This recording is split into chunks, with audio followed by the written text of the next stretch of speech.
Hallelujah. Hallelujah. Hallelujah. We give praise and honor unto Elohim. May his name, his glorious and wonderful name, be praised and exalted now and forevermore. He has been good and remains to be good. And therefore, we will continue to exalt him. Wherever you are, we thank you for your patience and your ability to be seated at the feet of them that preach the gospel. To some, it is good news, and to others, it is death. For when the Messiah preached, many left him. And when he looked around and a few were left, he asked them, will you leave also? And then the response that they gave them is, where shall we go, seeing that you have the words of life? It means that to some, the same word is life. Others, it's a death trap, and therefore they flee. So each and every time we come your way, the question we pose to you is, will you allow the word of Yah to be a source of life and light unto you, or will you allow the word to become a death trap? And those that will be ashamed of the word of the Almighty, those will be the ones that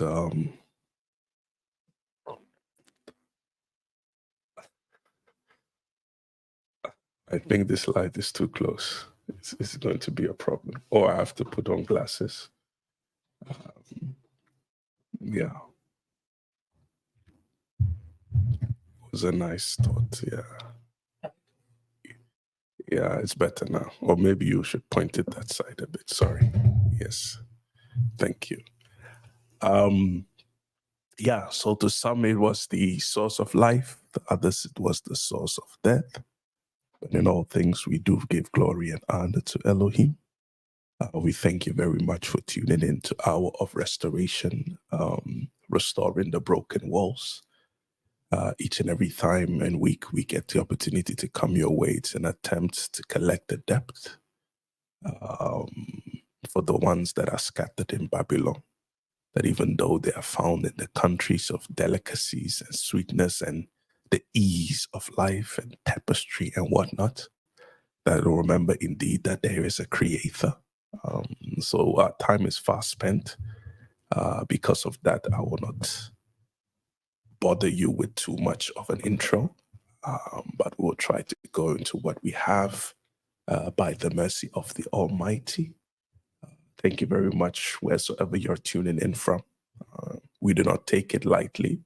Our brothers and sisters, which are found on the other side of the, what is it called? The other side of the ocean in the Americas, the United Snakes of America.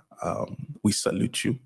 We take it as an honor and pride to see that you are amongst the ones that tune in to Hour of Restoration, because scripture even says that the prophet, he is with honor except for his own household. So in the cities that we hail from, we are stigmatized, we are scandalized, we are brutalized, we are seen as heresy, we are called and haters, and there's no love in our messages. But across the globe, some do regard what we are doing. May Elohim reward that to your credit. So I think last week we spoke about, was it the Day of Yah? It was a very insightful session. Surely listen back. The way the minister was able to compromise, or not compromise, but comprise the vast information that he presented was something that I do commend and we all must learn from. And next to that, it was also very insightful, and it has much of overlap to what we'll be discussing today. So today, by the mercy of Yah, we are eloping or starting or delving or whatever you want to call it into a new team. And the team that we'll be venturing into, it's called the Evil Ruling Nations and Their Punishment. One thing we should never forget is that the same Elohim that has love is the same Elohim that has vengeance. So it means that we cannot quantify or define love by worldly standards, but we should define love by what Elohim has called it to be so. When a chicken protects or a hen protects his child, it is because of a reason. And he's willing to do whatever it takes. So also in the sight of Elohim, the Bible says that he is love. So his love has the mercy. His love has his love has mercy, but his love also has vengeance.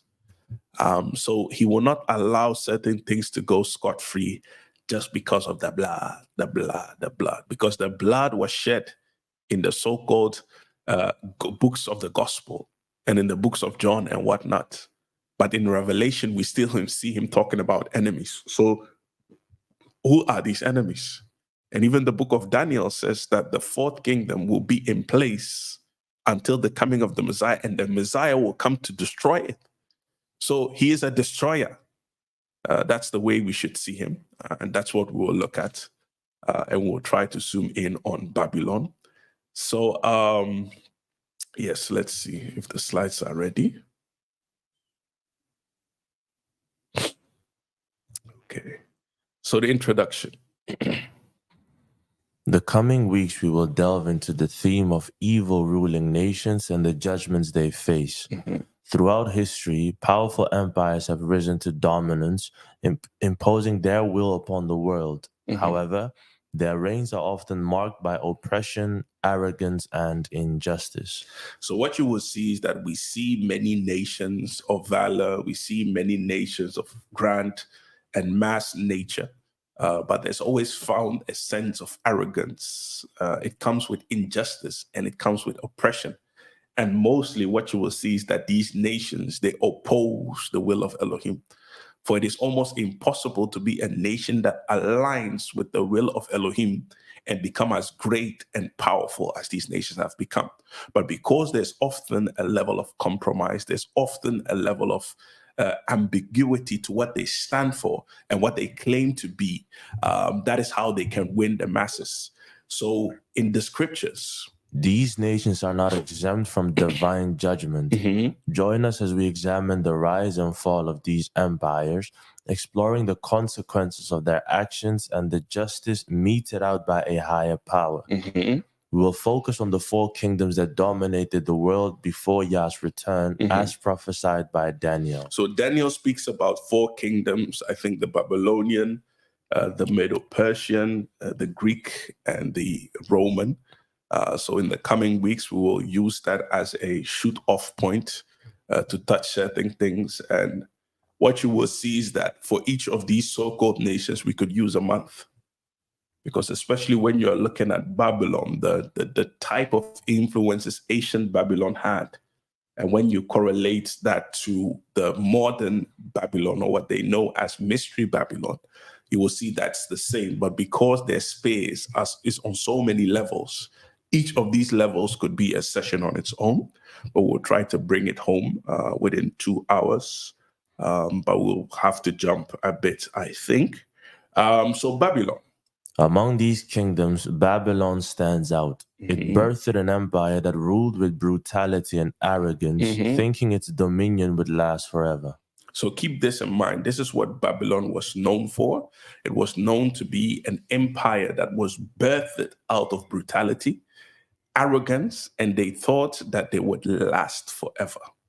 So what we will be looking at are documents or more so chapters, the table of content. First, we'll have a brief look into a bit of history, just some interesting side notes and facts, just to clear our thinking when it comes to ancient Babylon. But that doesn't mean that we will not look at the present one.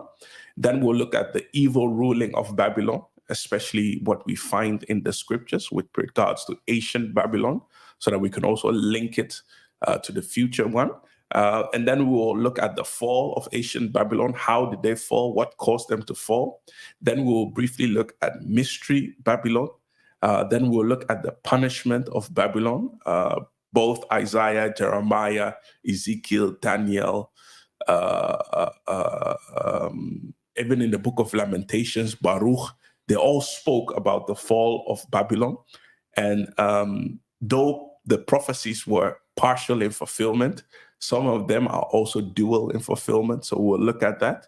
because there was the fall of the Babylonian Empire to the Medo-Persians. But then in Revelation, all of a sudden it speaks about the Babylon again. So we'll look at that and then we'll summarize and conclude. We have about 50 slides with some video footage as well. So let's see how it goes. What I will say is, for those of you that have not listened to the series that we did about Babylon, those of you that have not listened to what the minister preached last week, please do your due diligence now or before to listen to that, because that will help you when we are jumping into certain conclusions rather quickly because of the time frame that we have at hand. So why is it relevant or important to speak about this? The book of Revelation, chapter 17, verse 1. And there came one of the 7 angels, which had the 7 vials, and talked with me, saying unto me, Come hither, and I will shew unto thee the judgment of the great whore that sits upon many waters. Now we know that waters, especially in the book of Revelation, signifies multitude of people. So a great whore that has an impact on various types of various or numerous amount of people, with whom the kings of the earth have committed fornication. So it is this nation or this country that has an impact on many other countries. And the inhabitants of the earth have been made drunk with the wine of her fornication. So the standards, the ideologies, the intentions that they set and they speak out is what the world consumes. Go ahead. And upon her forehead was a name written, Mystery Babylon the Great, the mother of harlots and abominations of the earth. Now, the interesting thing we see here, that there is a mystery and then there is Babylon. So in order for us to understand the mystery, we must first know what Babylon entailed, and that's what we will look at Babylon. But the fact that it calls it a mystery means that for many it will be hard to decipher, or for many it will be hard to realize and accept. Nevertheless, we will try to help you with that. And I heard another voice from heaven saying, Come out of her, my people, that ye be not partakers of her sins, and that ye receive not of her plagues. So in order for us to come out of Babylon, we must first know what Babylon is. Secondly, then try to identify what the mystery about this, what John saw is. And then thirdly, that is when we will be able to come out. And even the coming out, it is first mentally and then physically. So in order for us to come out, we must know what we must come out from. Because people fastly or quickly jump to conclusions that it's running out of a country or running out of a nation, but it's more than that. Because as you read in 17 verse 1, as you read in 17 verse 2, she is the one that sitteth upon many waters. So you can run out of a physical place, but that doesn't mean that the mental and the spiritual impact will not go with you, whether it be in you or whether it be in the place that you are going to. So for example, of those of you that say, yeah, we can't wait to go to Africa, ask yourself the question, how much of Babylon can you find in Africa right now? When it comes to certain levels, it might even be more than what you're accustomed to in the so-called West. So when you don't plug yourself out, that will be the end of you. I often say that a lot of people that have not experienced Africa think that Africa is a literal heaven. But all the sins, all the wickedness that you are seeing here in the West, it is at least the same in Africa. The only option that you have in Africa is that when you go to Africa with a set-apart mindset, that means that you will be like the prophets. You won't chill among the peoples, but you're in the mountains. But if you flee to Congo and you're going to chill in Kinshasa, saying that I'm being set apart, ik wens je heel veel success. The same goes for Ghana. You're going to Ghana and say, yeah, Ghana is boiling. Why? Because of Accra Mall. Because of a mall, we are boiling. But since Kwame Nkrumah built the university, we don't have any university of that stature anymore. But that's politics, so we won't go into that. Partake of her sins have reached unto heaven. So her sins have reached an apex.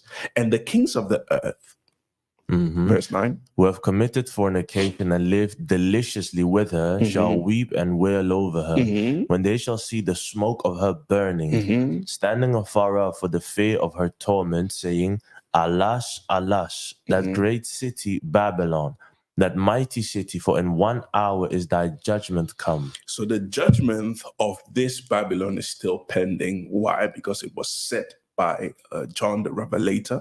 And later on, when we're looking at the prophecies of Isaiah and Jeremiah, we'll see how it was dual. So a brief history. I think I would jump this a bit because it's slightly off topic, but I thought it was interesting to add.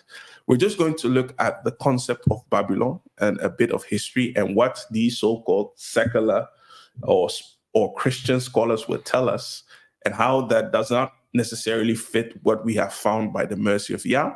I think a few weeks back, we spoke about the promised land. The ministers have spoken about that more. So also listen back to that if this will be a bit too fast for you.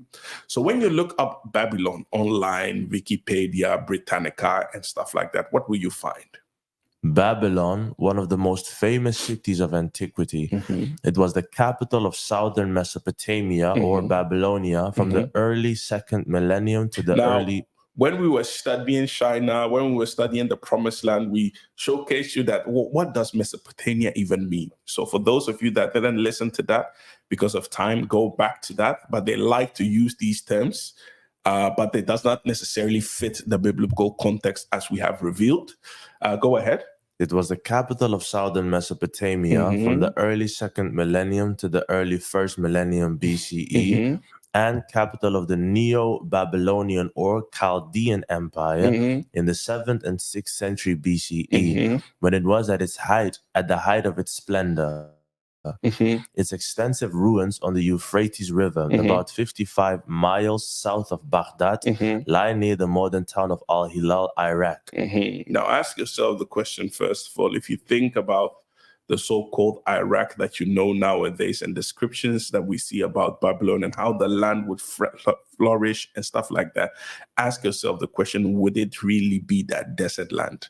But let's just take their so-called school of thought and put it under scrutiny. Why am I saying that? Even from their own mouth, you will see that they are trying to cover things up. So what does the main sources of information about Babylon, excavation of the site itself, references in cuneiform text found elsewhere in Mesopotamia, references in the Bible, descriptions in other classical writings, especially by Herodotus, and second-hand descriptions citing the work of Ctesias and Berosus present an incomplete, inadequate, and sometimes... When we are dealing with the Greeks, we will touch all these things for you to see, also what you find in Apocrypha and stuff like that, how they infiltrated. So I'm not going to stand on that too much, but they present an incomplete and inadequate and sometimes contradictory picture of the ancient city, even at its peak in the 6th century BC. So what they are literally saying is that everything that you read can be put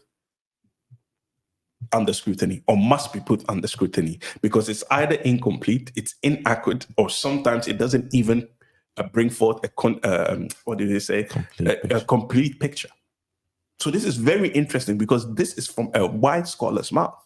So that means that whatever thing that we have read thus far, or what we will read, we can put question marks to it. And we can also bring other scholars to see whether that aligns with what we find in the Bible and what we find in secular history. Because these people will tell you that only read the Bible and believe their narratives. But there's a wealth of information to be found outside of the Bible. Yet you need discernment.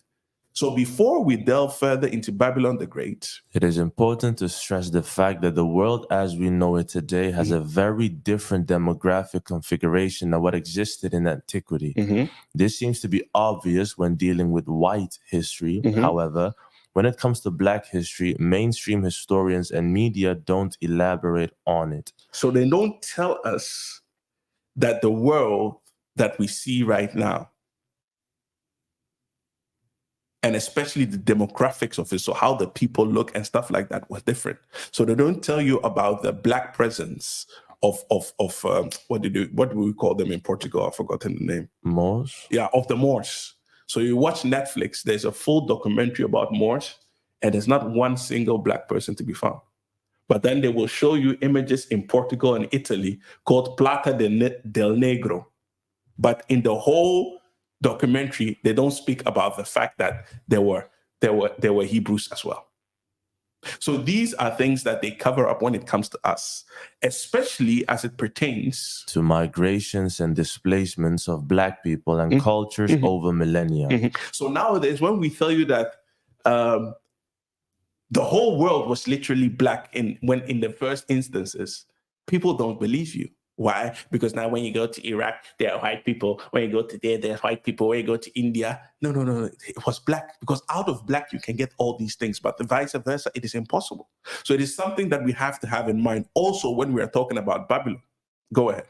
Historical evidence point to the fact that there were significant populations of Black people in what is today known as the Middle and Near East, spreading from the Euphrates region to Egypt and across to South Asia in places like India. So we are not the ones saying this. And obviously, when we are talking about Black people, there are different types of hue and there are different types of races, because a Black person is not necessarily a Hebrew. So I'm talking about the general hue, Black, but we'll make a distinction between a Hamite and a Shemite, but it's fine.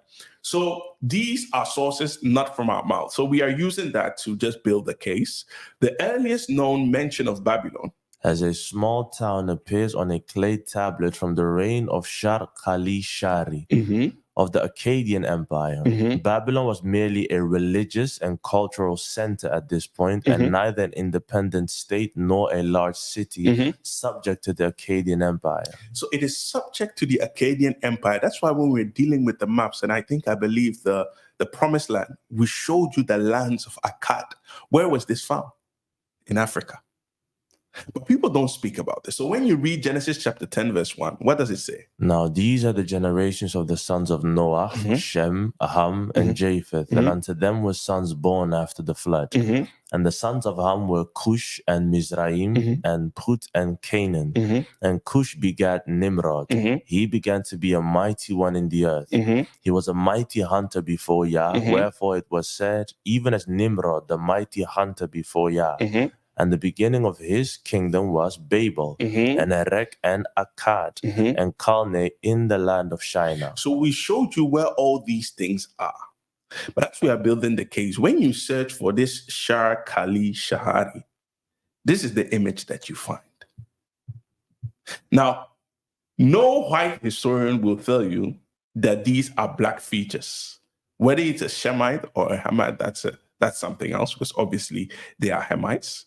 But these are Black features. Which white man can leave his beard and get it this way?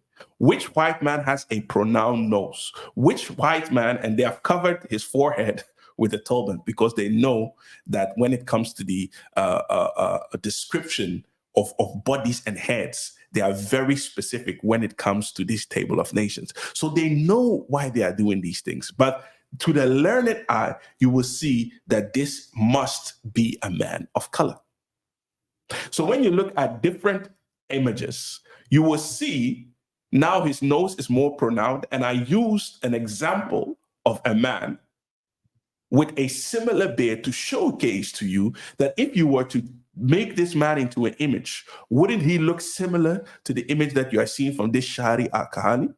So we are all talking about Black people. So don't allow your mind, when we are talking about history, for you to think that, oh, history is white, and they were white, and they were white, and they were white, because even some of your Christian leaders will tell you that Nimrod was a Black man. But they will pause there. They won't tell you that the Shemites were Black too. So that's the topic for another day, but I just wanted to build this as we go along. So as all the earliest traditions of Chaldea center about Belus or Nimrod, we know that Nimrod was the son of Cush. Babylon had two elements in a population in the beginning. The northern Akkadians and the southern Sumerians were both Cushites. The finds of recent explorations in the Mesopotamian valley reveal that these ancient inhabitants...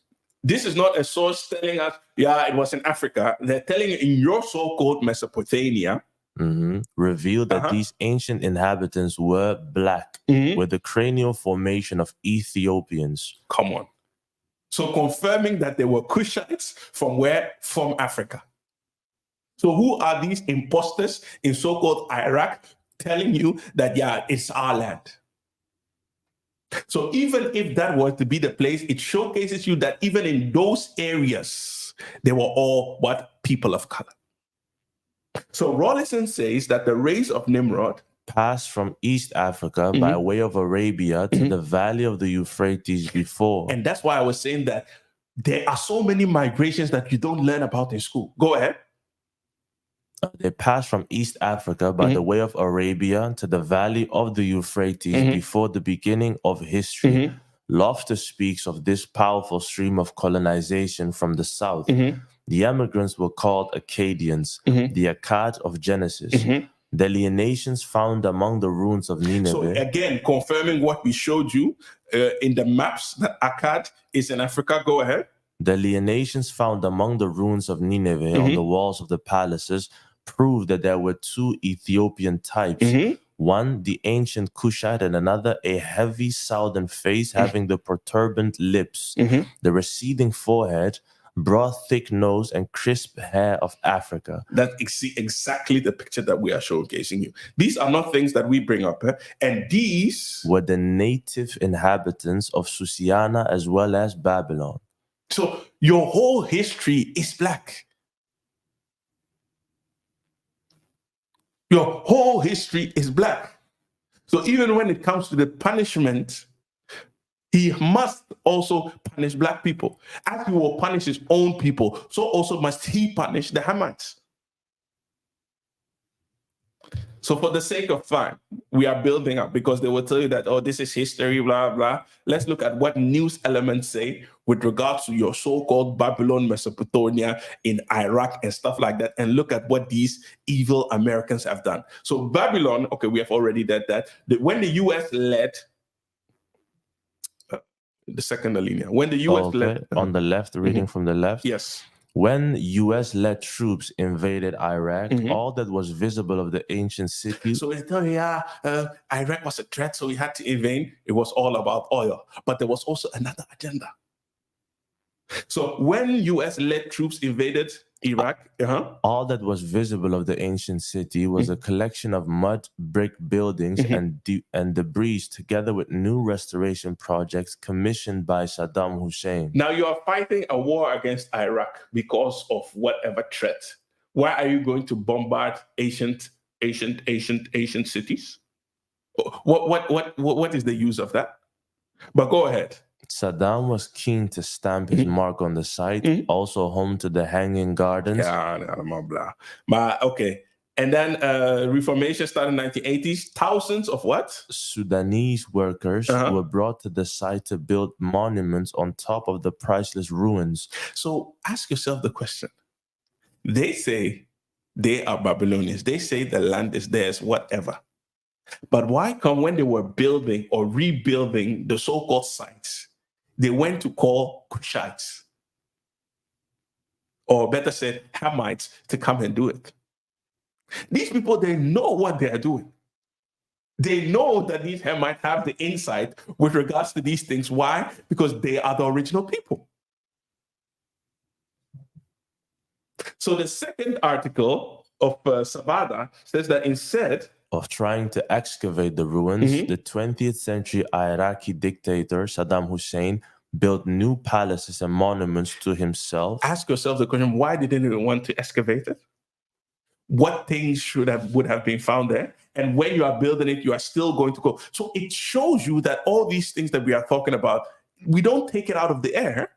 It is available, but you have to comprise it or bring it together. When United States was forced, we are jumping a bit because we are nowhere yet. Forced invaded Iraq in 2003. They constructed a military base on top of the ruins. Out of all the places, where do you go that place to build a military place? Destroying many artifacts in the process and making future digs even more difficult. Why would they want to prevent future digs? Why would they want to prevent future digs? People, we are just giving you this by the side so that you can study. Archaeologists estimate only 2% of ancient Babylon has been excavated. In recent Oh, years, no. Destroying many artifacts, based on top of you, destroying many artifacts. in the process and making future digs even more difficult. So now we are lost. We won't be able to find anything anymore. So I just put that on the side. You see the maps here, and then the question, or it's a rhetorical question that I want you to ask your pastor or you to think about, is that if the land of Cush was inherited by Nimrod from his father. Cush and this land is today Sudan, Ethiopia region, and the unclaimed land above it, Shinar. How then could Mesopotamia be Babylon and not Sudan? This is the question that you should pose to them. And then add these maps where you see Shinar above what we now call Sudan, close to Ethiopia, where you see Babylon here, where you see the modern map. Go and ask them. They'll tell you it doesn't mind. Clap your butt, clap. But the reason why it does matter, because when we are going to look at the modus operandi of Babylon, we must know where they hail from. And we must know that they were nigher than we thought. So also in present day, they are closer to us than we thought or than we think. So let's start. My goodness. Yeah? Oh, it fell out. Okay. So the evil ruling of ancient Babylon, we are going to look at what they were known for before we can build it up to present day. Here we'll be jumping a bit. So we all know the story of the Tower of Babel. The people came together because in Genesis chapter 10, we just read the Table of Nations. And then out of Nimrod, the people came together and their intention was to build a tower whose top may reach the heaven, that they may make a name for themselves, lest they be scattered abroad, because they knew that within their heart they were evil. Now, when you look at I call this slide, what is in the name? So we are jumping the Genesis.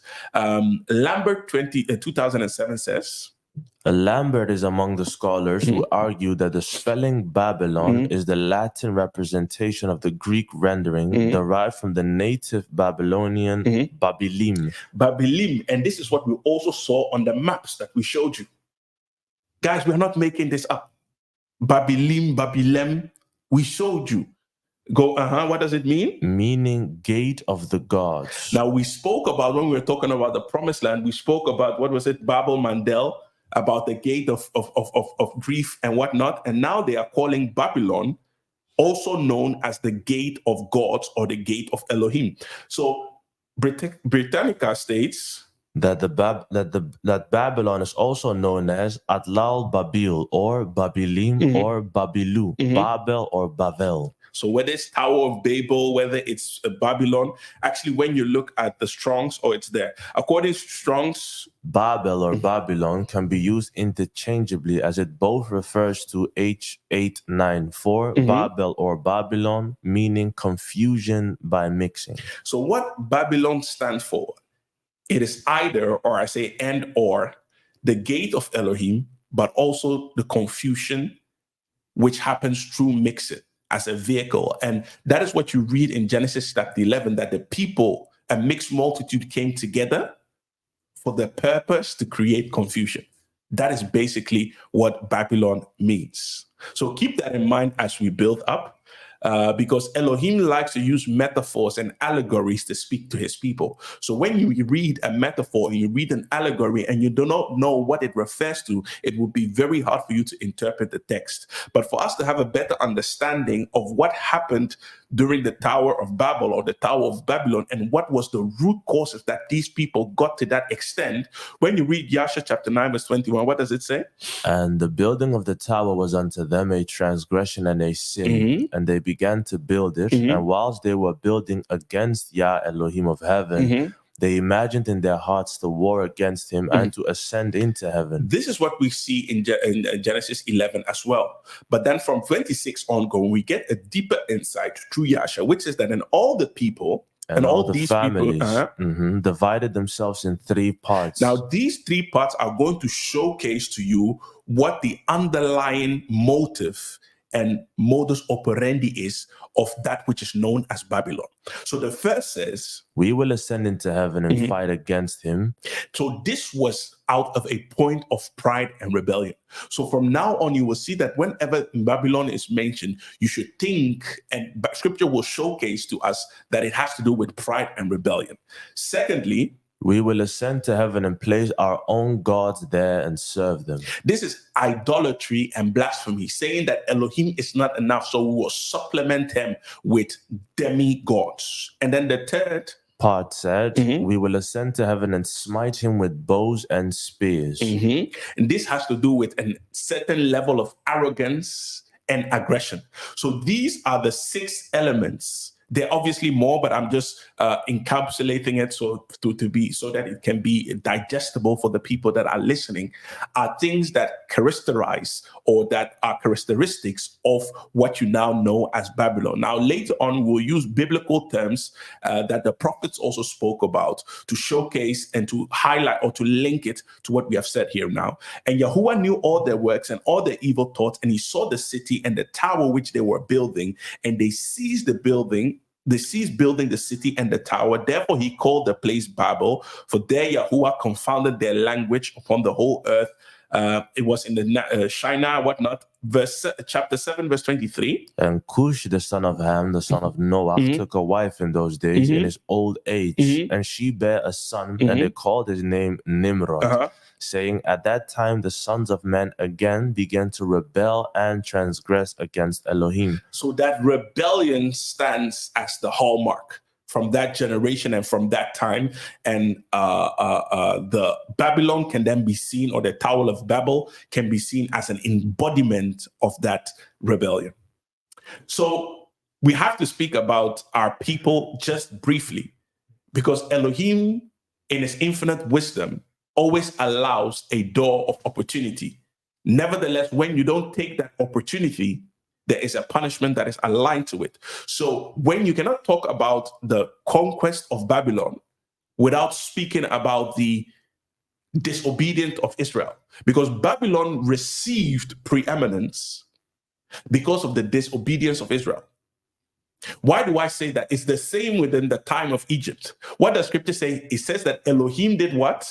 Hardened the heart of Pharaoh. It was Elohim that did it. So also when we talk about Babylon, it is Elohim that uses them to punish his people. So 2 Chronicles 36, verse 14. Moreover, all the chief of the priests and the people transgressed very much after all the abominations of the heathen, and polluted the house of Yah, which he had hallowed in Jerusalem. And Yah Elohim of their forefathers sent to them by his messengers, rising up at times and sending, because he had compassion on his people and on his dwelling place. But they mocked the messengers of Elohim and despised his words and misused his prophets. So what Elohim did is that because his people delighted in evil over good, he used an evil people. That's what we read in Yasha 7, an evil people to punish them. So you like evil more than you like good, then we'll use evil people so that you can align. That is basically what happens. So in 6, it said they mocked the messengers, because the Bible says that he sent out his prophet early to warn them that destruction is on your way. Because if you want evil, I know people that are more evil than you that will surely punish you. And the residue of you will be but a few. But he says that and despise the words and misuse the prophets until the wrath of Yah arose against his people, till there was no remedy. Lamentations 8, verse 9. Jerusalem had grievously sinned. Therefore she is removed.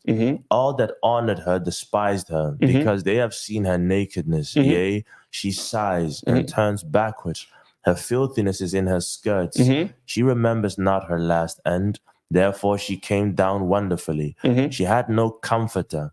O Yah, behold my affliction, for the enemy has magnified herself. For the enemy will magnify herself.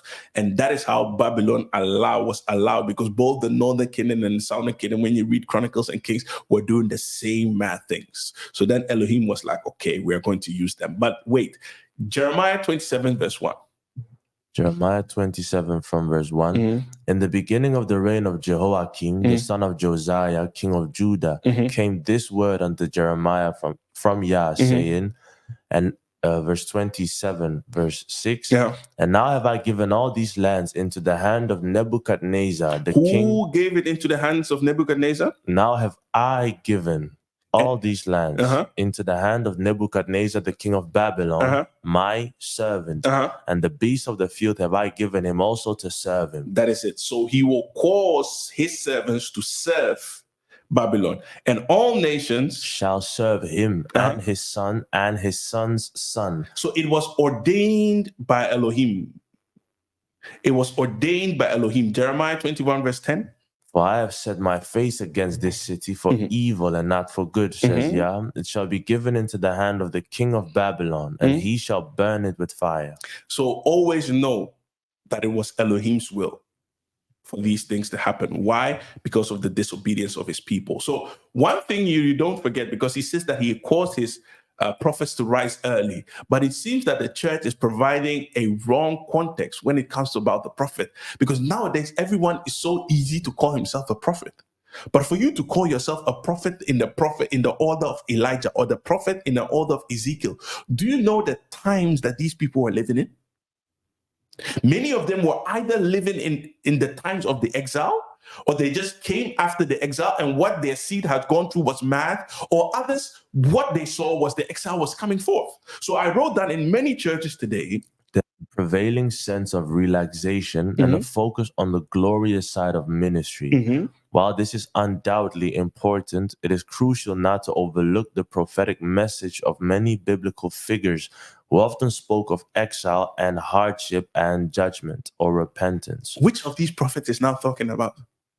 Where would Jeremiah, Daniel, or Ezekiel have time to speak about I saw numbers? These people were in exile. They were in Babylon. Now ask yourself the question, where are we now? So we are living in similar times, or let me put it from biblical terms, in similar times, obviously different dispensations.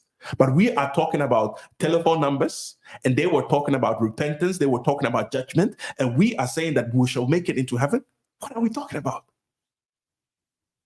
Throughout history, prophets frequently warned of the consequences of straying from righteousness, often foretelling periods of exile and suffering for their people.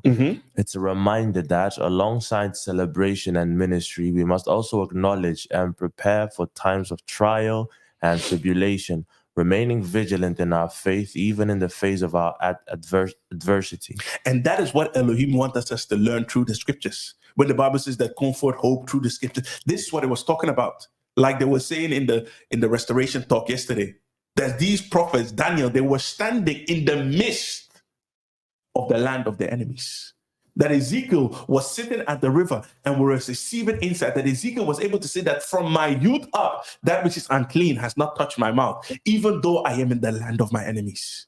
But we are in the land of our enemies, and we are at ease. Why? Because our parents came here voluntarily. So it's not bondage. Then you don't understand the concept of bondage. The most severe bondage is a person that you let go, but you have internalized him with bondage. That is what you see is happening to our brothers and sisters in America. They put you in jail. They brainwash you. You are within a claustrophobic space for 20 or 23 hours a day. You receive 1 hour of fresh air. When you come back, you are mad. When you have time, look at this film documentary called When They See Us. You will see what a black man has to go through. You start life -5. You go to prison. You get to the stage of -25. You get out of prison. You think you can now build your life up. Then you will see it is going down. The brothers came out of prison, wants to better his life. He comes home. There's not even a place for him to sleep, to lay his head. Why? Because the system is made to benefit the rich and not the poor.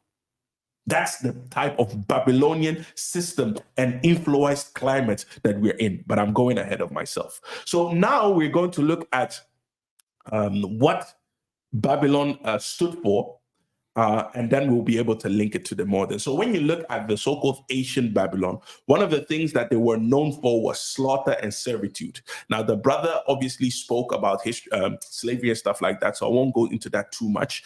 But even before that, what do we see in 2 Kings 24 verse 1? In his days, Nebuchadnezzar, king of Babylon, came up, and Joachim became his servant 3 years. Now, when you read this servant, it's not a vrijwillige servant, free will service. What you should read into this is that he became a slave. You can't take people into exile and they do things by free will. He became his slave. So they enslaved people. Then he turned and rebelled against him. Because if he was not put into that state, he would not have rebelled against him. Surely, at the commandment of Yah came this upon Judah, to remove them out of his sight for the sins of Manasseh, according to all that he did. So I constantly keep saying, I've removed some of the words because otherwise it would have taken too long. I constantly keep saying, Elohim does this as a punishment. So when we get to chant down Babylon, ask yourself, who is Babylon? Not only physically or spiritually, but how much of Babylon is within you? Because Elohim sent these things to happen upon them. Why? Because they were aligned with Babylon in as much as they were doing evil. So never forget that, especially these Bantus nowadays. So 2 Chronicles 36 verse 20. And them that had escaped from the sword carried he away to Babylon, where they were servants to him and his sons until the reign of the kingdom of Persia. So some of them were killed, some of them were sent by the sword. So the fact that it says that some escaped by the sword means that they also slaughtered many.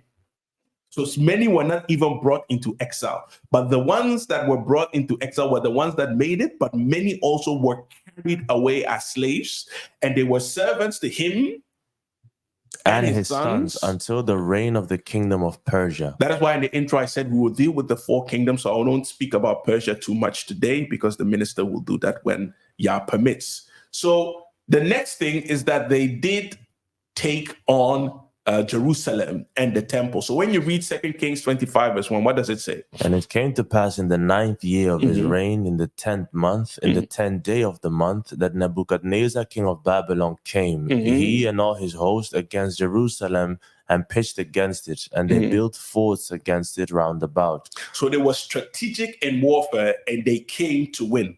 And he burned the house of Yah and the king's house, and all the houses of Jerusalem, and every great man's house burnt he with fire. And all the army of the Chaldees that were with the captain of the guards brake down the walls of Jerusalem round about. Verse 36 verse 17. Therefore he brought upon them the king of the Chaldees, who slew their young men with the sword in the house of their sanctuary, and had no compassion upon young man or maiden. So this is the arrogance and aggression that I was talking about, what we read in Yasher.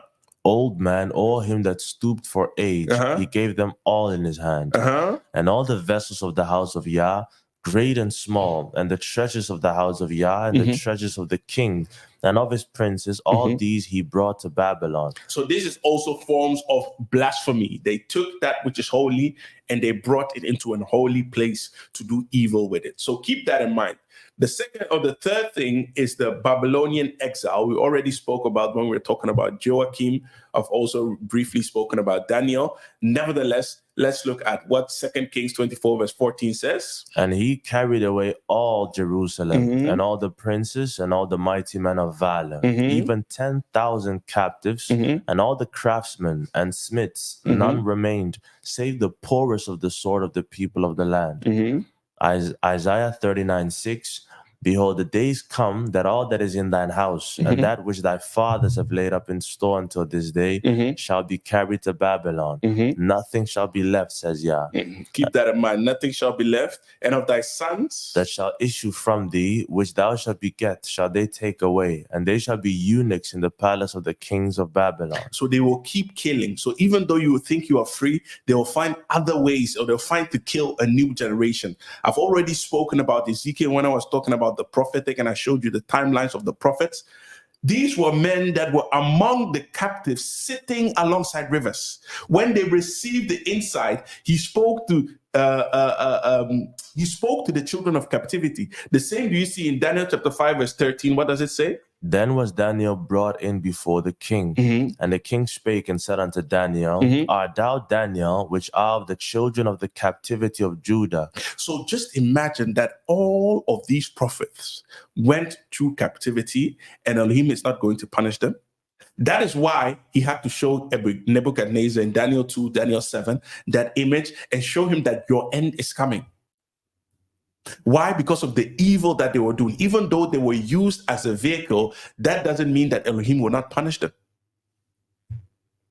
Idolatry and blasphemy. Daniel chapter 3 verse 1. Nebuchadnezzar the king made an image of gold, whose height was 70 cubits, and the breadth thereof 6 cubits, and he set it up in the plain. And then verse 5, what does it say?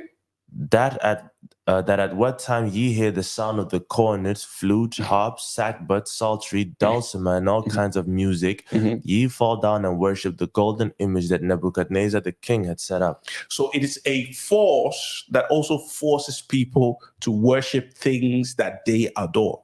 As a matter of fact, they impose a sort of worship culture into the masses. Keep that in mind when we are looking at Mystery Babylon. What Bel and the Dragon, chapter 1, verse 5 from the Apocrypha. Now the Babylons had an idol called Bel, and there was spent upon him every day 12 great measures of fine flour, and 40 sheep, and 6 vessels of wine. So there were many idols. That's what Jeremiah also says when it comes to the destruction. What does he say in 50 verse 38? A drought is upon her waters, and they shall be dried up, for it is the land of graven images, and they are mad upon their idols. So it's also a nation or a people that loves idols, whether it's the program, whether it's graven images. They love idols. Once again, we're not talking about mystery yet, but we are building it up so that when we start to talk about mystery, you will understand why it was called a mystery. So Hebrews chapter 10 verse 30. For we know him that had said, vengeance belongs unto me, and I will recompense, says Yah. And again, Yah shall judge his people. It is a fearful thing to fall into the hands of the living Elohim. So despite the fact, and I've said this before, despite the fact that Israel disobeyed, and he used Babylon on all these different levels, idolatry, blasphemy, exile, slaughter, servitude, and whatnot, the Babylonians themselves would also be punished. And that is what you saw in the fall of ancient Babylon. And the reason why we are building it up is because if you don't know or don't keep these things in mind, you will not understand Mystery Babylon, neither will you understand their fall. So how did ancient Babylon or monumental Babylon fall? Isaiah 21 verse 9.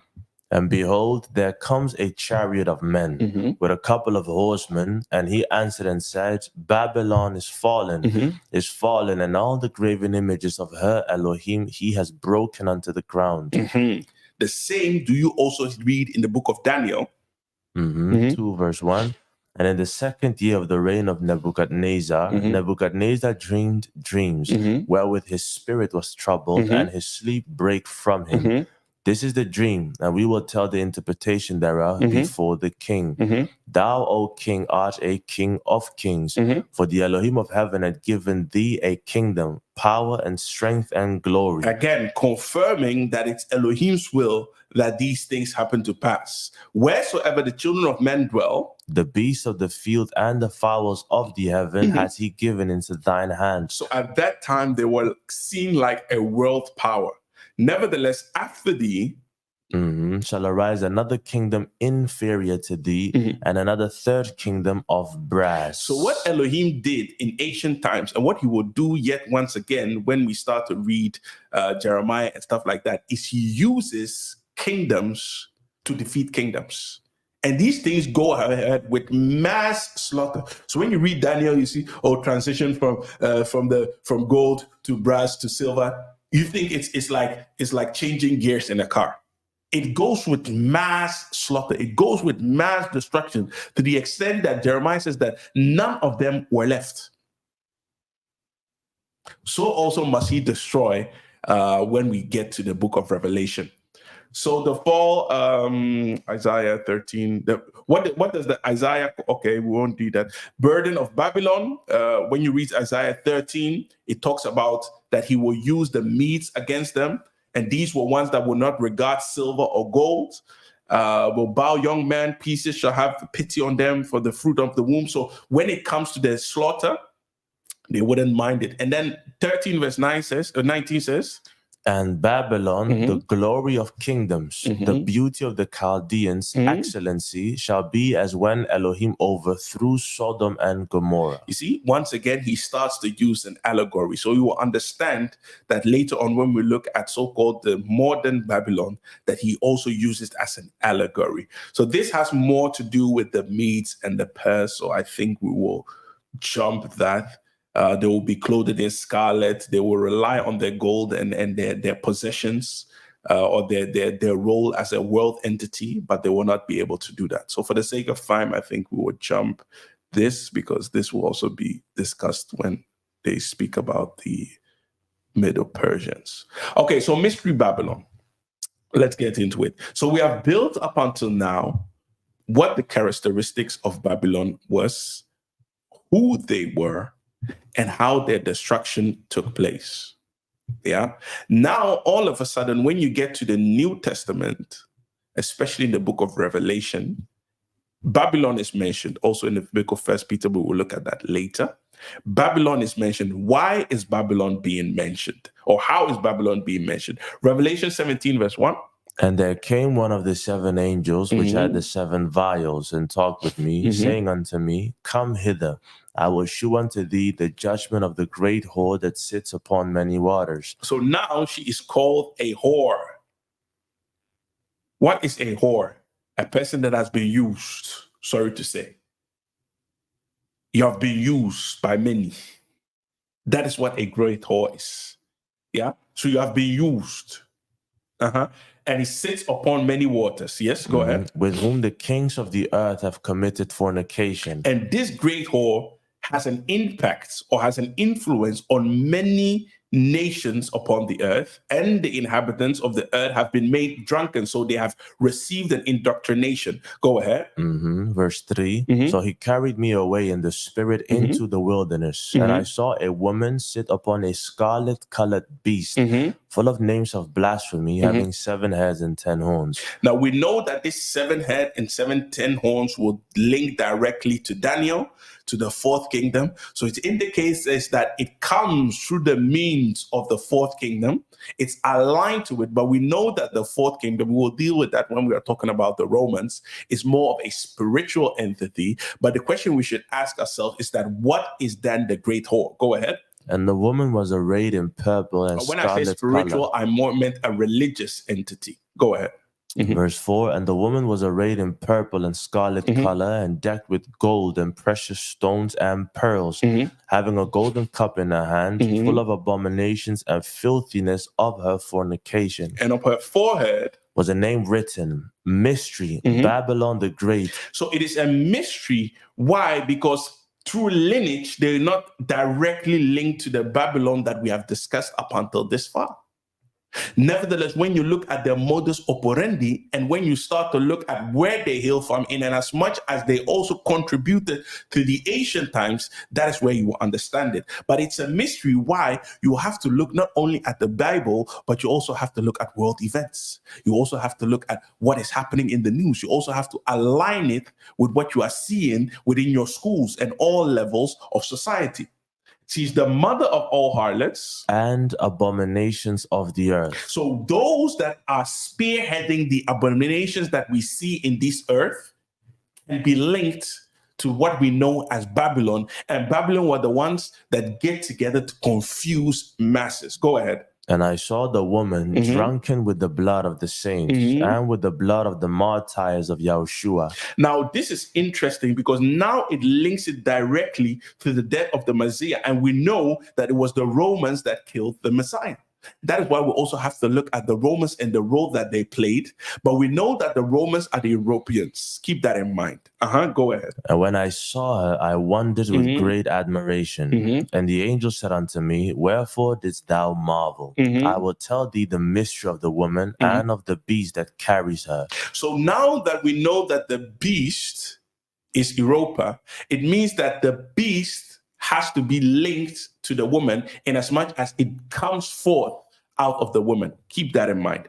I think we'll jump for the sake of time because the things we have read already. Peoples, nations, tongues, we read that in verse 1. Woman which thou saw is the that great city. Okay, yeah. There's a thing in front of my screen, that's why. Yeah, which reigneth over the kings of the earth. So now, when you go to the next slide, we are jumping a bit because I have to win some time because we started a bit later. As I said before, Elohim works in metaphors and allegory. So the term Babylon, in as much as we have already seen the fall as prophesied by Isaiah, as prophesied by Jeremiah, in the previous chapter, the question you should ask ourselves is, what is then the so-called Great Whore or Mystery Babylon referring to? So I wrote down in the book of Revelation, Babylon is referred to as a mystery because it symbolizes not only a physical city, but also spiritual concepts and forces that oppose the kingdom of Elohim. The mystery of Babylon represents spiritual corruption, idolatry, and rebellion against Elohim. It embodies worldly power, materialism, and false religion. So the false religion we will deal with when we are talking about the Romans, but it stands for world power because it influences the king of the earth. It stands for materialistic or hedonistic influences. We'll also look at that. Why? Because they carry themselves in scarlet and in gold. They carry themselves and they boast themselves. So based on the definition of Babylon, the term can be interpreted as an archetype for the enemies of Yah, which means those which oppress Elohim. In scriptures, such symbolic terms or metaphors are common. For example, Egypt and or Sodom and Gomorrah. Exactly. So you hear in house of bondage, or when it talks about Egypt, it is talking about bondage. When it talks about Sodom and Gomorrah, it was used often to speak about enemies of Elohim. So also the term. So Mystery Babylon is a force, it's a climate, it's a spiritual a state of being that influences the greater majority in this earth. So to give you an example of that, 1 Peter chapter 5, verse 12. By Silvanus, a faithful brother unto you, as I suppose, I have written briefly, exhorting and testifying that this is the true favor of Yah wherein ye stand, the assembly that is at Babylon. So the question you should ask yourself, this man was writing this from so-called Rome. Which Babylon was he referring to? Which church or assembly was at Babylon in those times? So this Babylon that he was talking to is a metaphor. But what was the metaphor referring to? Elected together with you. Saluted you, and so does Mark as my son. So holding into account that he was speaking to those who knew the scriptures, the term Babylon should be viewed in the right context. And that's the context that I've written above. Yeah, those that oppose Elohim. So that the question you should ask yourself, if he was in Rome at that time, and we have studied the book of Daniel and the fourth kingdom, what was he referring Babylon to? In line with what we read about the fourth kingdom in Daniel 2 and 7 or Revelation 17 and 18, the term Babylon in this passage should be considered as Rome. This because Rome was the political and geographical bedrock of the opposition against Yah's people. So here, Edom or the Edomites are being called what? Babylon. We are building. Because still it's a mystery. It cannot be that simple. So what are the characteristics of Mystery Babylon? So we have built on the archetype. Now we are trying to bring it down so that it will become understandable, or that the layman will be able to grasp it. And we have built the case, seeing that Peter used, in the book of Peter, it is used to refer to a system or the climate and the space and the sphere that he was in. Why? Because it also referred to that in the book of Revelation 17 and 18, when we're talking about the beast and the seven horns, which can also be linked to Daniel. So Babylon being called a mystery in Revelation highlights its multifaceted nature and the need for spiritual discernment to recognize and resist its influence. So both for recognition and being able to resist it, we must discern, and we must place precept upon precept. So I cannot use 1 Peter and Revelation 17 and conclude, that's the case. No, you need to build upon it. Because it was not only the beast, it was also the person that sat upon it. So additionally, the term mystery in the context of Revelation suggests that Babylon's true nature and significance may not be immediately apparent to everyone. Go ahead. Its symbolism requires interpretation to fully understand its implications. And that's why we looked at all the traits of Babylon. Because when you see all the traits of Babylon, you can use that as an indicator to find what he is now, to add as indicators to what he's now calling Mystery Babylon. So we first have all the things that we spoke about, the slaughter, the servitude, the arrogance, the pride, and whatnot. Now we also looked at the book of Revelation. We looked at how he linked it to the beast. And now we're going to go further. So throughout Revelation, Babylon is depicted as a seductive and deceptive force that leads people away from Elohim, enticing them with worldly pleasures and false promises. So keep that in mind. It entices the world with false pleasures and promises. By delving into the historical context of the Old Testament and examining contemporary geopolitical events, we equip ourselves to comprehend and interpret this symbolic imagery effectively. So what you need to keep in mind, when you read Jeremiah chapter 50, verse 23, how was Babylon referred to? How is the hammer of the whole world cut asunder and broken? So what does it mean if you are hammer of the whole world? That when it comes to strength, you will claim, or they would claim, or in those times, there was none as powerful as Babylon. So if Babylon, or Mystery Babylon, should also be what? The hammer of the whole world. Isaiah 13 verse 19. And Babylon, the glory of kingdoms, the beauty of the Chaldeans' excellency, shall be as when Elohim overthrew Sodom and Gomorrah. So it should be a glory of kingdoms. When it comes to kingdoms, they are seen as the most glorious kingdom in the whole earth. And then Isaiah 47 verse 5. Sit thou silent and get thee into darkness, O daughter of the Chaldeans, for thou shalt no more be called the lady of kingdoms. So when it comes to your kingdom, it is like you are the one that gives birth or influence to other kingdoms, and you are set apart, just like we read in Revelation. So the next characteristics that become interesting, I will give you examples, I think from the next slide ongoing, but we're just building a foundation. The next becomes interesting when we look at the ones that supported Babylon in the destruction that they executed. So when you read Psalms 137 verse 1, what does it say? By the rivers of Babylon, there we sat down. Yea, we wept when we remembered Zion. Remember, O Yah, the children of Edom in the day of Jerusalem, who said, raise it, even to the foundation thereof. So the Edomites also supported, or they have that same Babylonian mindset in as much as they destroyed the sacred places of Elohim.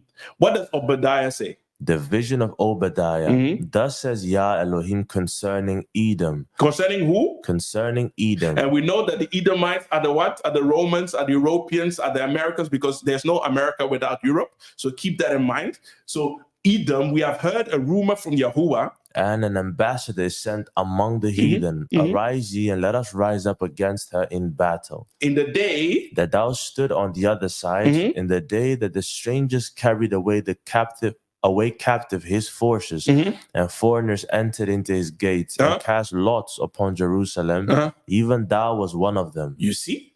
So it implies them also to this Babylon.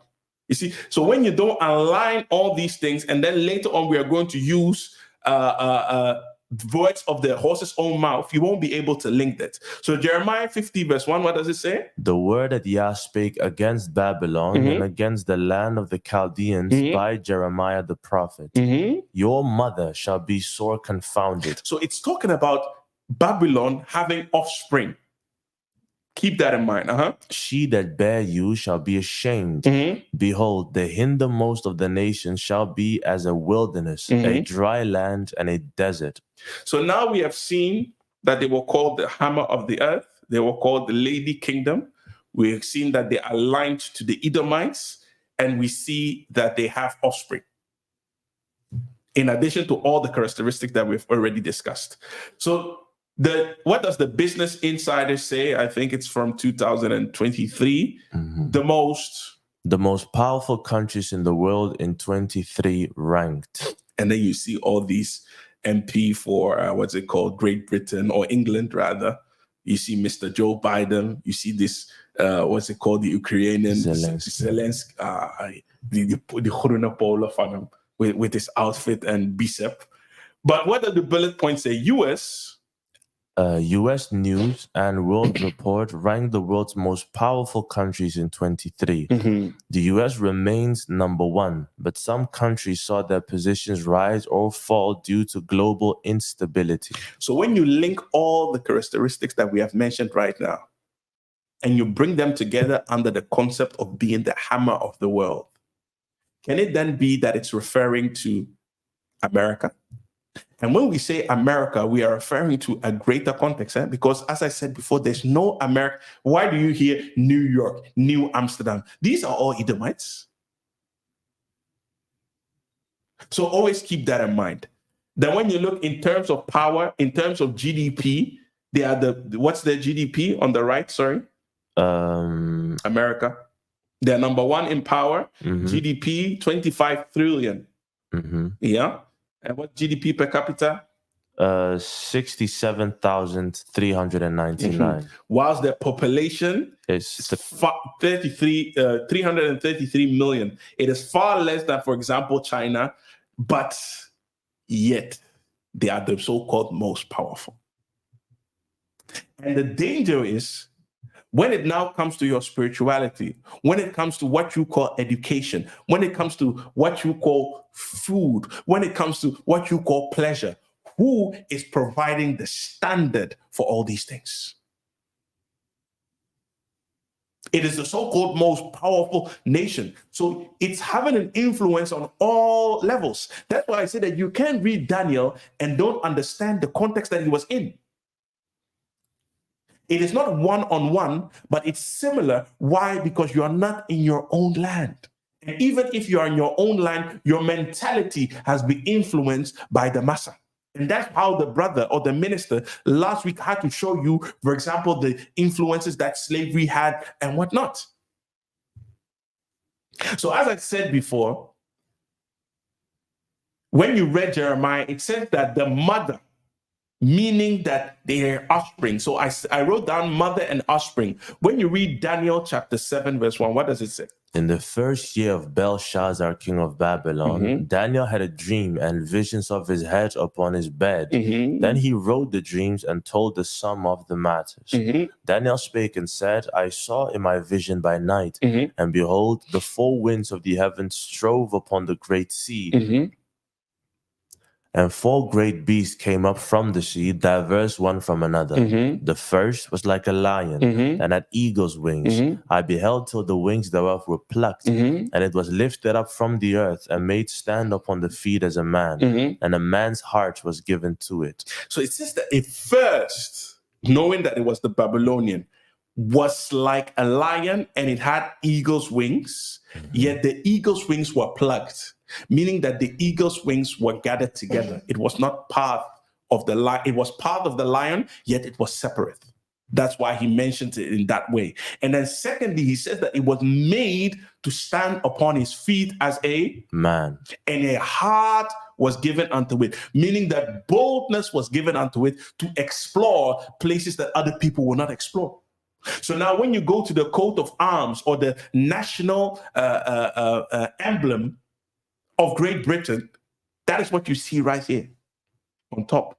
And when you look at the beast on the left, what do you see?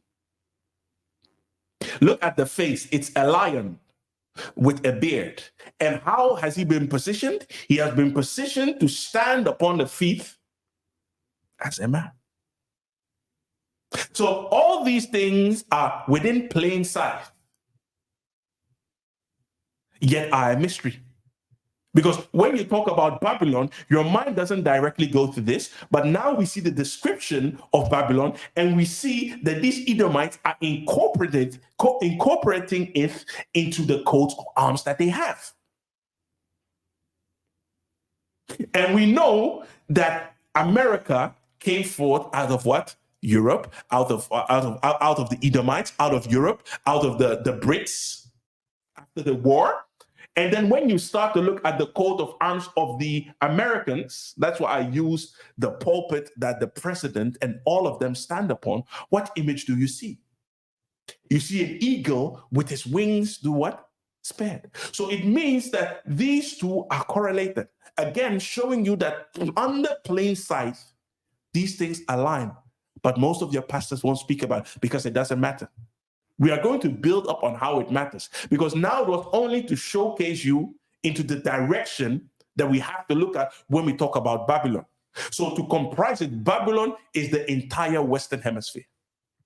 I'm not going to make a distinction and say that Babylon is America, because even if Babylon is America, Scripture says that it has made all the kings of the earth drunken in her fornication. So the impact is not only in America. The impact is in the Netherlands. The impact is in the UK. The impact is in France. Which country was the first country to legalize homosexual marriage? Was it America? No. It was the Netherlands. So if you focus, oh, that is Babylon, and you are sitting in Holland thinking that they are Zebulon, for we are Zebulon, for we dwell close to waters, that done investigate heel for success. So let's jump. Now we're going to look at some videos that will be out of here. Or the punishment thing is an ook vele. Wow, 30 minutes. Okay, so looking back, now that we have looked at America, I'm now going to link it to the characteristics of ancient Babylon. So one of the first things is that they use governmental oppression and persecution to exercise their force on other nations. So Joshua chapter 9, verse 20, what does it say? And King Nimrod reigned securely, and all the earth was under his control, and all the earth was of one tongue and words of union. So Babylon is always concerned with being the masters of the world, controlling the new world order. What does it say in verse 21? And all the princes of Nimrod and his great men took counsel together, Put, Mizraim, Cush, and Canaan with their families. And they said to each other, come and let us build ourselves a city, and in it a strong tower, and its top reaching heaven, and we will make ourselves famed, so that we may reign upon the whole world. Babylon always wants to reign upon this whole world. Which country wants to reign the whole world? Which country wants to reign the whole world? Every American president that comes will tell you, yeah, the new world order, the new world order, the new world order. Recently, this Roman Catholic bastard, he came forth and said the same. Play the video, because now the time left is scarce. I think, my mother had an expression: out of everything terrible, something good will come if you look hard enough for it. I think this presents us with some significant opportunities to make real changes. We are at an inflection point, I believe, in the world economy. Not just the world economy, the world. It occurs every 3 or 4 generations. As one of the top military people said to me in a security meeting the other day, 60 million people died between 1900 and 1946. And since then, we established a liberal world order, and that hadn't happened in a long while. A lot of people died, but nowhere near the chaos. And now is the time when things are shifting.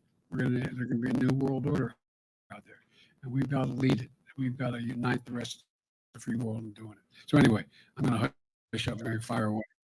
Yeah, hush up is the best, my brother. He says there's going to be a new world order, and who has to lead it? We. The audacity.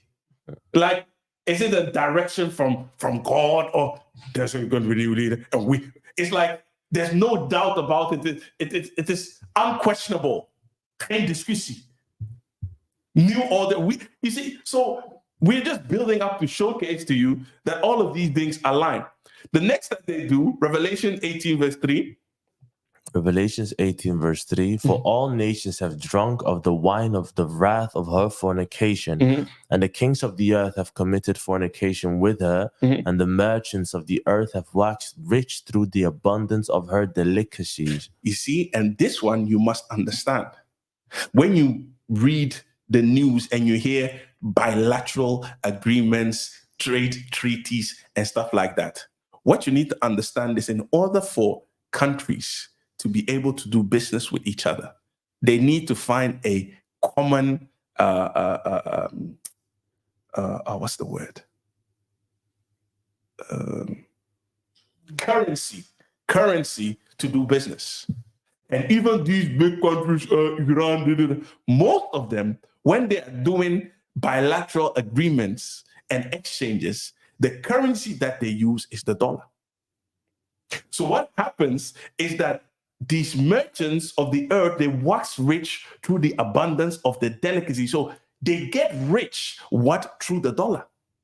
That's why when the dollar plumps, the entire world economy comes down.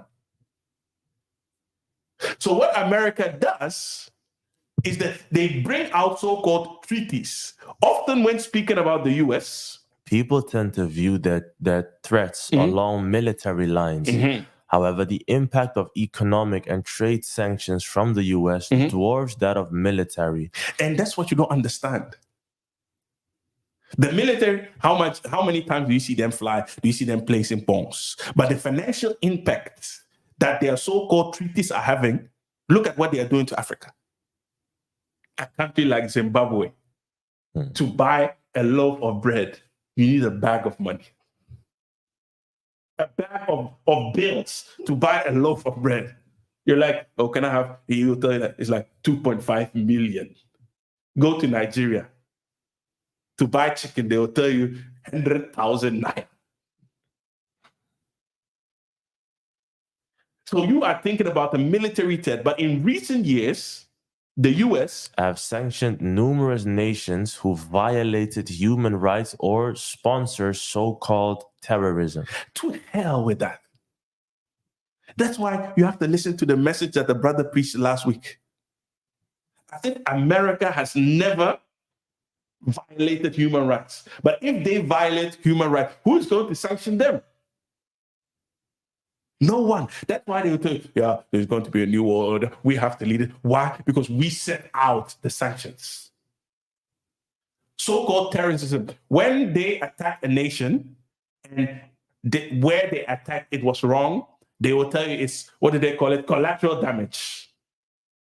When another does it and it was wrong, they will say it's a terrorist attack.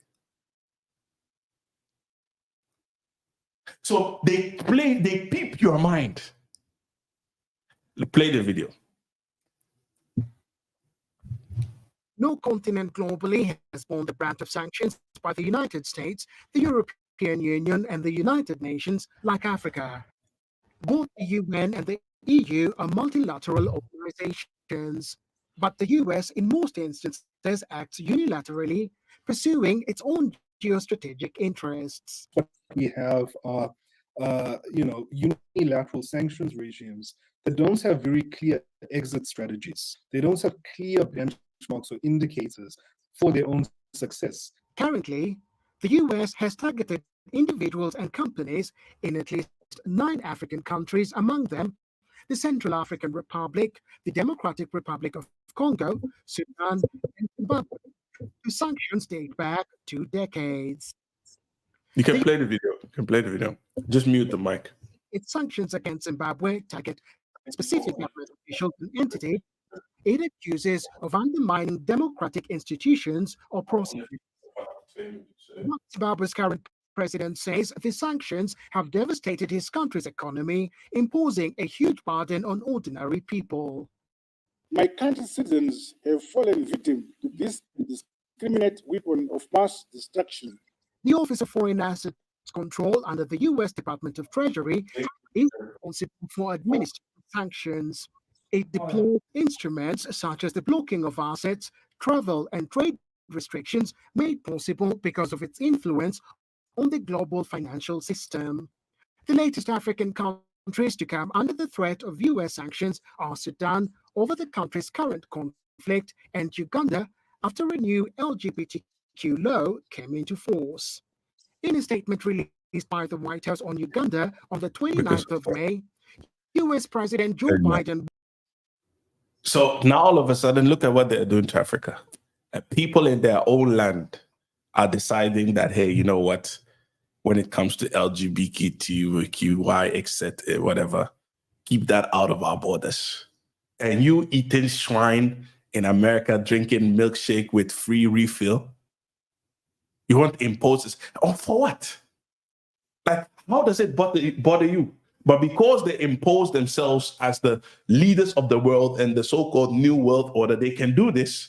And before you know, these African leaders, they will give in. But I believe it was the president of Uganda, the one that peed on himself. Was it Uganda? Yeah?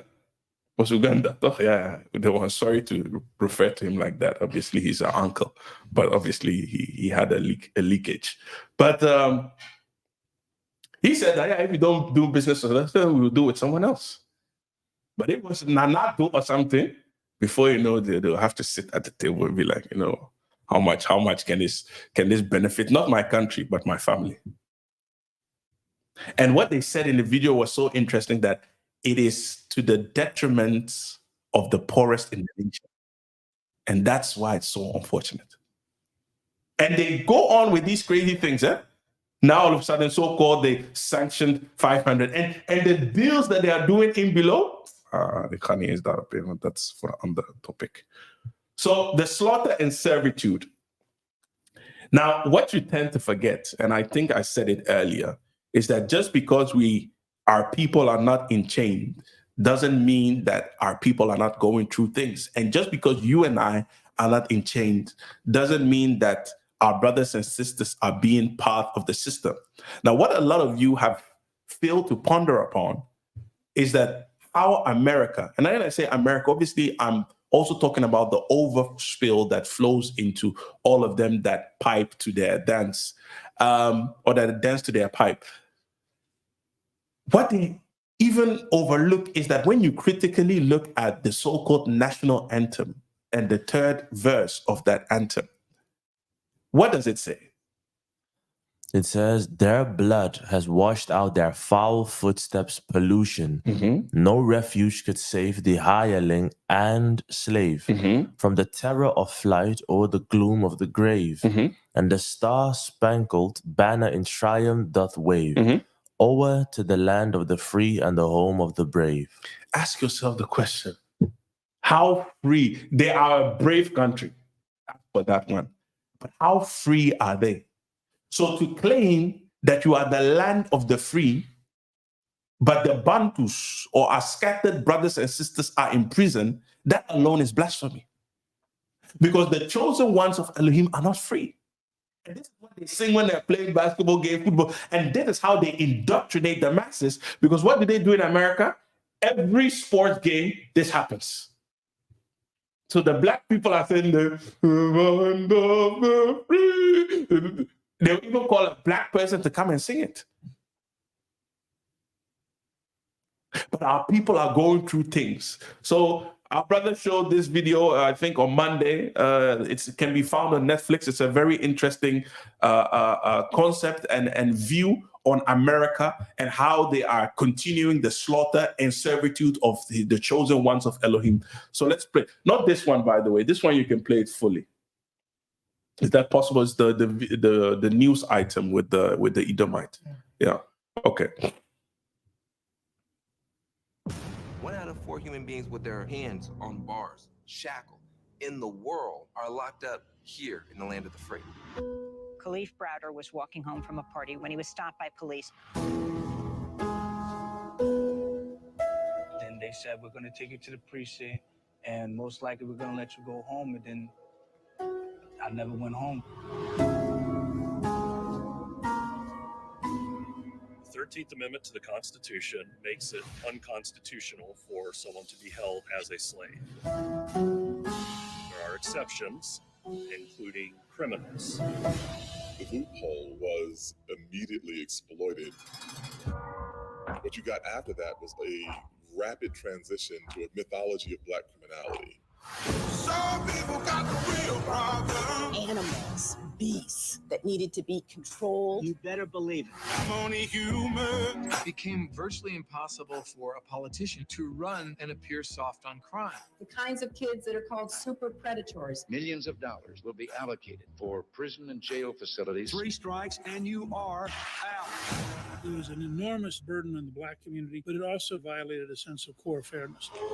Some people got the real problem. States were required to keep these prisons filled, even if nobody was committing a crime. It's so difficult to talk about mass incarceration because it has become heavily monetized. The focus is on taking people from prison, putting them in community corrections, parole, and probation. How much progress is it really if now there's a private company making money off the GPS monitor? We now have more African Americans under criminal supervision than all the slaves back in the 1850s. We are the products of the history that our ancestors chose. Products of that set of choices that we have to understand in order to escape from it. You should go looking somewhere high.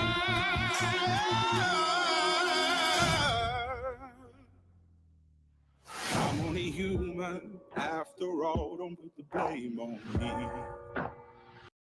And we are sitting in, I don't know how you can be a Black person and you look at this and do your nicks. But you are sitting in church, you are thinking about Pesach and Christmas and holidays. To our people, that's why I'm like, what has the church turned into? But really, like, what do we do in church?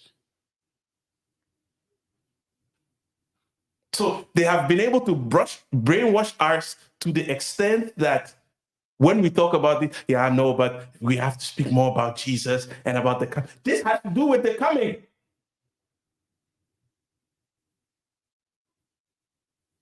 Because these are things that are happening in the latter days. It is this what you need to use to preach to the people to come back to Elohim, because he's our only hope. And not your mother is doing you, this is doing this, because that's not what the prophet is. The prophet spoke about this. This is what the prophet saw on a mass scale, and they told the people to repent. But you are there speaking on personal things, color of panties and stuff like that. Or sitting about under an Edomite telling you, today we're going to speak about the book of John. And I was standing in the kitchen and I was looking at my wife. And she said, John, how are you doing? And I said, I'm doing fine. And then the Spirit of the Lord came to me and said, today I'll speak about doing fine. People are, do you hear the fact that was stated in 2 minutes of footage? 25% of the world population incarcerated is in America. He said that there are more Black people enslaved or in prison than there were in 1840 in America. And this is the land of the free. If these are not indicators of how they're having a dominion on people, then I don't know. They say, but this is just one element. It goes on so many spheres. And that's why I said that for this, we need more time. Let alone the seductive climate, the sexual infused climate that they are. Because remember, when we were talking about Mystery Babylon, it spoke about fornication. It spoke about abomination. And that's why early on I spoke about hedonism. So as a theory of value, heathenism states that all and only pleasure is intrinsically valuable and all and only pain is intrinsically not valuable. That's the society that we are living in, and America is preaching it. American dream. You can be whatever you want to, live large, enjoy, just be happy. That's how they were able to bring forth crack cocaine and stuff, because people always want to be on a high. That's what the country is all about. It's a country of consummation, country of imperialistic influences. That's why in the previous video that we watched, they have made prisons businesses. So when the numbers are getting lower, they cannot produce as much as they produce for the commercial market. So they need to ensure that the numbers increase. So they put people into prison that are innocent. They put people into prison for the smallest crime. They put people into prison, and when you come out, there's no hope. And then all of a sudden they tell you about 3 strikes, you are out. But the system is against you. So before you know, you have the 3 strikes. We are not condoning any type or any form of crime. But even the Bible says that if a poor man steals to eat, punish him not. And even if you punish him, be merciful to him. But that's not what the Edomites are doing. So presently, the concept of Western culture predominantly reflects the values and influences of the United States. You see how I link it to Western culture? Because what they do through the vehicle of media is that they planted it. Now you have Netflix. Which continent of the world is not watching Netflix? You have what in Dutch they call kaskrakers. Or do they box movies or something like that? Yeah. Break or something yeah, like that? and I think box movies. Movies that break records all over the world. They use this as vehicles because in these movies, America's always on the top. The white man is always on the top. America is the land where the sun is always shining, where people are feeling good, everyone looks good, everything is big. Their cars are big, their people are big, their roads are big. So in your mind, when you talk about the best, you use the referentiekader of what you have seen. Your reference point becomes America. And that's how they influence the world. Go ahead. Presently, the concept of Western culture predominantly reflects the values and influences of the United States, where popular culture is shaped and perpetuated by business interests. These entities prioritize consumption as the primary purpose of existence, encouraging excessive consumption for profit. So all these, just like with the prison, all these entertainment, all these apps are not for information, but they are for business. So they will go to each and every extent to make sure that they pollute the people, or they keep the people buying and they keep the people addicted. Go ahead. American culture has been heavily sexualized to drive sales and boost businesses, disregarding the discomfort it may cause to many individuals. As long as it remains profitable and does not adversely impact business, this trend of sexualization will persist, despite objections from segments of society. So even though we are rising up and we're speaking against it, as long as it can make money, sex sells, they will continue to do it. So they started with Facebook. You just saw your face, but people already showing their back. They were like, you know what? We can monetize the backside. So now we'll not do Facebook, we'll give you OnlyFans. We live in a time OnlyFans. Do you know, just guess how much the top earner with an OnlyFans account is making per month? Just guess. 50,000? Million. 50 million? A million. $20 million a month. Because she has an OnlyFans account. And for the people that don't go and search for OnlyFans, what it means is that it's like you now are a paid subscriber to exclusive content.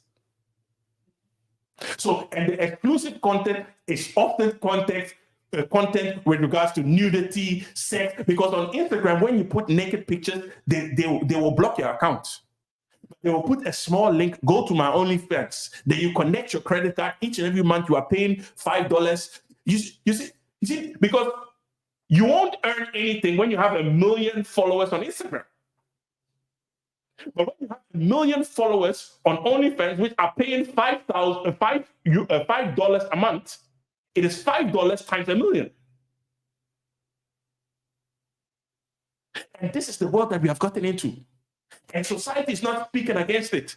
So you have famous people with OnlyFans accounts. showing sexual content, selling themselves. This is the time that we're living in. You have apps called Tinder, where you have an account and you can add D to F to your account. I'm down to. So for you, it is not you're looking for love, you're looking for a quick ease. And it's like nobody shames you or looks strange at you when you have Tinder on your telephone. When you're at the working place, you say, hey, this weekend I have a Tinder date. They'll be like, oh, cool. Can I see the picture? Oh, she looks hot. That's it. They don't frown at the moral decadence that we are in. It cannot be quantified in words. Where we have gotten into, men and women are equal. We are all equal in this world. We are all equal. But when you want people to fight in war, you're not going to look for women, you're going to look for men. Recently, I told you guys, I was at a certain place, and I was with all types of sexes, so men and women, and we were about to enter. So there was a female standing next to me, and I told her, oh, you please enter first. Because that's the way we have been brought up. Chivalry. This woman got mad. What do you mean? Why should I go first? And she resisted to enter the room. And all of a sudden, all the people there were looking at me as if I was the devil. And it was like, I wish I could disappear at that instance, because I was like, how can an act of respect be stigmatized in such a way that I didn't even know what to say? I was baffled. That's the society that we are living in. We frown at what is good, and what is evil, they adore. Look at TikTok, what has happened? Small girls, now they say there's nothing like teens anymore. You have to, from 8-year-old, you're already an adult. Because the type of shaking that you are doing online, it is the same shaking that people are doing online. And haven't you seen what they have been able to infiltrate into the minds of the youth through this TikTok? Do this dance, do this. I opened TikTok because there was a minister, I love his live worship, and he does something on TikTok. And I downloaded the app. I don't know how, as I was typing, I think my finger pressed the Y. Before I knew, the thing typed for me, yoga pants. And within 2 minutes, what my eye saw, I wasn't even touching anything. The level of content that people are placing there, my goodness. And these are people, I always say, these are people like you and I, they work. So you just have TikTok account taking and then you go to work, you sit at the office. No one frowns at it anymore. Look at all these things that these children are doing. They are getting used to recording themselves and posting it online, not knowing that you are going out to the masses. Look at how they have infiltrated our lives with Gmail accounts. In order for you to have maps, you have Gmail account. But don't you know that with that Gmail account, they are tracking you? Haven't you seen that sometimes when you're looking for reviews, you want to go to a restaurant or something, you look at reviews and then, I don't know if you do it, but you just press on the account of the person that reviewed it. You can track his whole life, everywhere he went, it's like, some of them add pictures and stuff like that. Recently, I called the brother of mine, like, your mother is on Google Maps, sir. So she posted pictures of her reviewing a restaurant, Master Mark selfies. But it has become normal. So all these things are influencing our society. And where does it come from? It comes from the beast. Where does it come from? The great whore. Where are all these apps? Where were they created?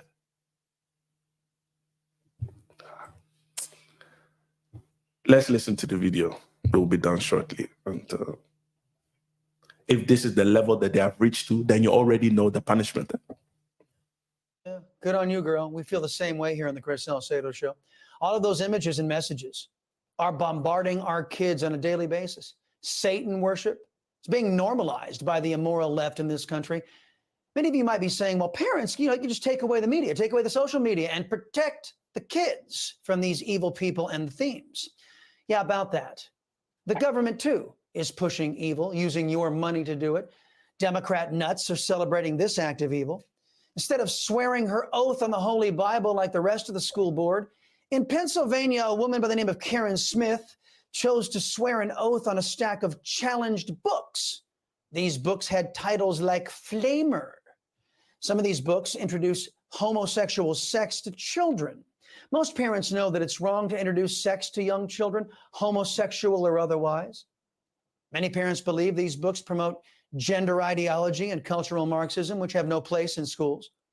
Many of these contested books around the country are considered pornography, some promoting sexual relationships between adults and minors.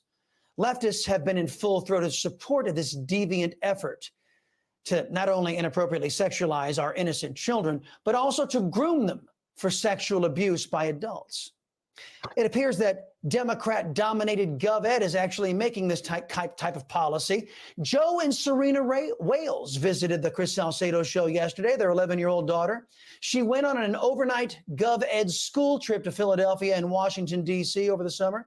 On the first night of the trip, Jefferson County, Colorado government-run schools assigned their daughter to a room with 3 other students. Their daughter went to turn in for the night, and that's when her bunkmate revealed he was a boy pretending to be a girl. The school district had full knowledge of this, but kept the parents of non-trans kids in the dark. When the Whales demanded answers, they learned the district's policy uses non-scientific gender identity instead of biological sex to determine rooming assignments. In addition, they were told that the GovEd policy states that school officials only have to inform and accommodate the alleged trans students and their parents. The policy says school officials get to keep all other parents in the dark. Deviant, left-wing Democrats forced an 11-year-old girl to hide in a bathroom, call her parents, and beg for help because the 11-year-old knew what was happening to her was evil and wrong. An 11-year-old girl showed more intelligence, moral character, and good old-fashioned common sense than adult morons that politicians say we have to entrust our children to inside of GovEd. And who can forget Loudoun County, Virginia, where Democrat-dominated GovEd has similar policies. We would find out later in court that that's the life we're living, man. It was recently in the Netherlands, also on the news. There was a whole saga because children from, I think, class 3 or class 4 were also receiving similar books with instructions on how to give fellatio blowjobs and stuff like that to class 3, class 4 children. And these are the people we entrust to help better our children and to make them better people in society. Yeah, in society, but for their society. For all these people, I'm pro-inclusion. Pro-inclusion, when you allow your children to go to camp, and when there are transgenders in that camp, so where are the transgenders going to sleep? This is the type of life and in time that we are living in, and this is what the governments are. How unfortunate. So for the sake of time, let's move on this first time. Please give me this one. So continuing this, you see, and this has been going on for years, and people are not knowing it. So recently, this article came out, Romeo and Juliet. It was released in the 1960, I believe 1968. And in that time, it made, I think, almost close to $100 million revenue globally. Now, $100 million in 1968 is a lot of money. So if you would bring it to the worth now, it would be maybe triple or even more. Now, this was a movie which included 2 actors, which were at the time 15 and 16. So give me the lead actors, the last alinea on the bottom. Of the iconic 1968 film adaptation of Romeo and Juliet, filed a $500 million suit against Paramount Studios last month over the film's controversial nude scene. So the film had a nude scene, Leonard Whiting and Olivia Hussey, who filmed the scene when they were 16 and 15, accused the studios of sexually exploiting and distributing nude images of minors. So they literally premiered a movie which had what we would call child pornography. 15 and 16, where you should be thinking about football, basketball, soccer, and things like that. They were exploiting people on mass level, and no one said a damn. And the things that were are the things that will be. So now when you come to the Netherlands, you have, what do they call it? Partij voor naaste liefde. The party for loving your neighbors. And you would think that it's a biblical concept. No. One of their pillars is that they want to legalize pedophilia. They want to legalize the ability to marry a dog. And all these things are allowed. Then you will see where this is heading. 15 and 16 allowed in movies. Let's jump. Idolatry and blasphemy. Now, this is called the National Mall in Washington, I believe. And this is also the park where our famous brother, Mr. Martin Luther King, gave his I Have a Dream speech. But what you don't never have to forget is that Babylon is Babylon. Well, I have a dream, I have a dream, I have a dream. Shout out to him. Nevertheless, the environment that he was in was an environment full of idolatry and blasphemy. In the 80s, I've forgotten the exact year, but you see the image on the far right? What does this look like? A Grecian statue. A Grecian statue of Zeus. It was actually modeled after a Grecian statue of Zeus. But if you look carefully at the head, it is the head of George Washington. They put this image on that lawn, and they called it, I believe, Enthroned Washington or something like that. It was there, showcasing you that their leaders are seen as God. And the God that they refer to is not the God of the heavens and the earth, but is Zeus. They removed it later on, but it's still found in the museums. And then the picture in the middle is another statue which is found within this. And even look at this temple. This is modeled after the Temple of Zeus, by the way, the National Mall. But within the National Mall, there's another statue of George Washington, which has the inscription which we see behind it, above it. When you go into this building, you go to the second floor, this statue, which you see in the middle, is there where he's seated. And what is the inscription above the statue? In this temple, as in the hearts of the people for whom he saved the Union, the memory of Abraham Lincoln is enshrined forever. So the same things that Nebuchadnezzar was doing, the same thing that Jeremiah was saying, that there are many images in the land, is what we are seeing. Don't let it even start with the images in Europe. Don't let it even start. We will do that when we are dealing with the Romans. They will put naked, uncircumcised Philistines into pikkelilis.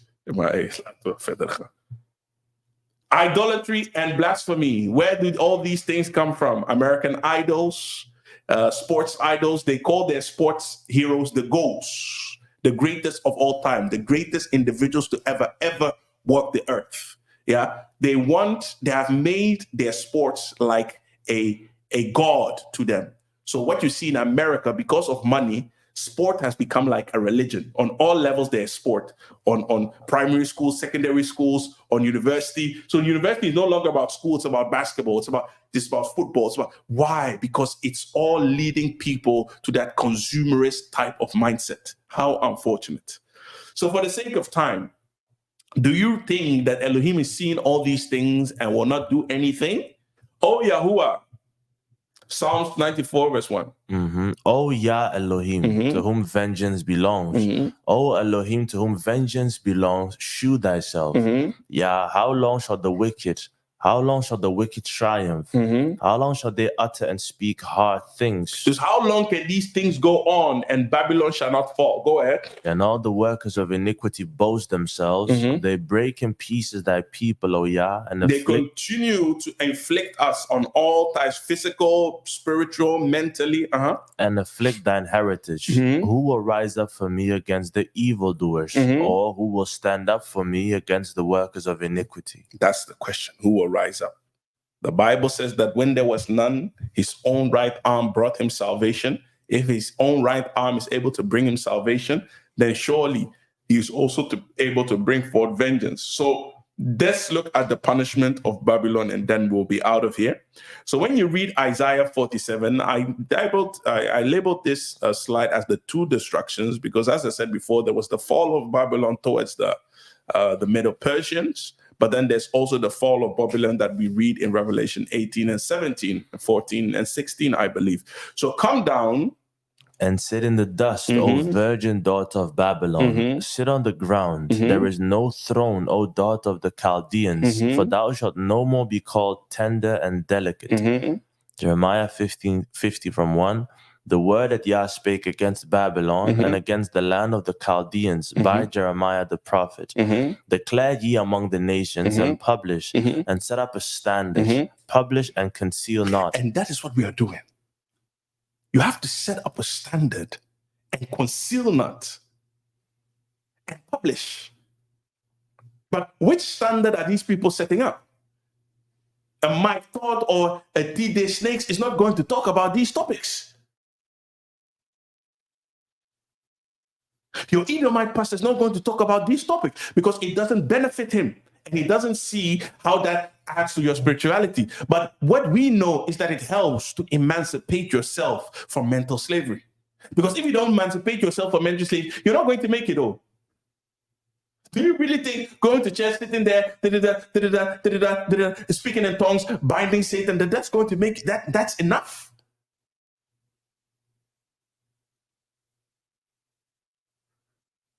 When Daniel wanted to open the books in Exodus, he says that seal them to the end of time. Now is the times. We must go deeper. When your pastor says, go deeper, go. This is the type of depth that they are talking about. That you're able to place the Bible in concept and that it becomes a holistic approach to better your life. Not for you to think that spirituality is living in a cloud. Yeah, I don't care about this because Jesus and the blood. That is foolishness.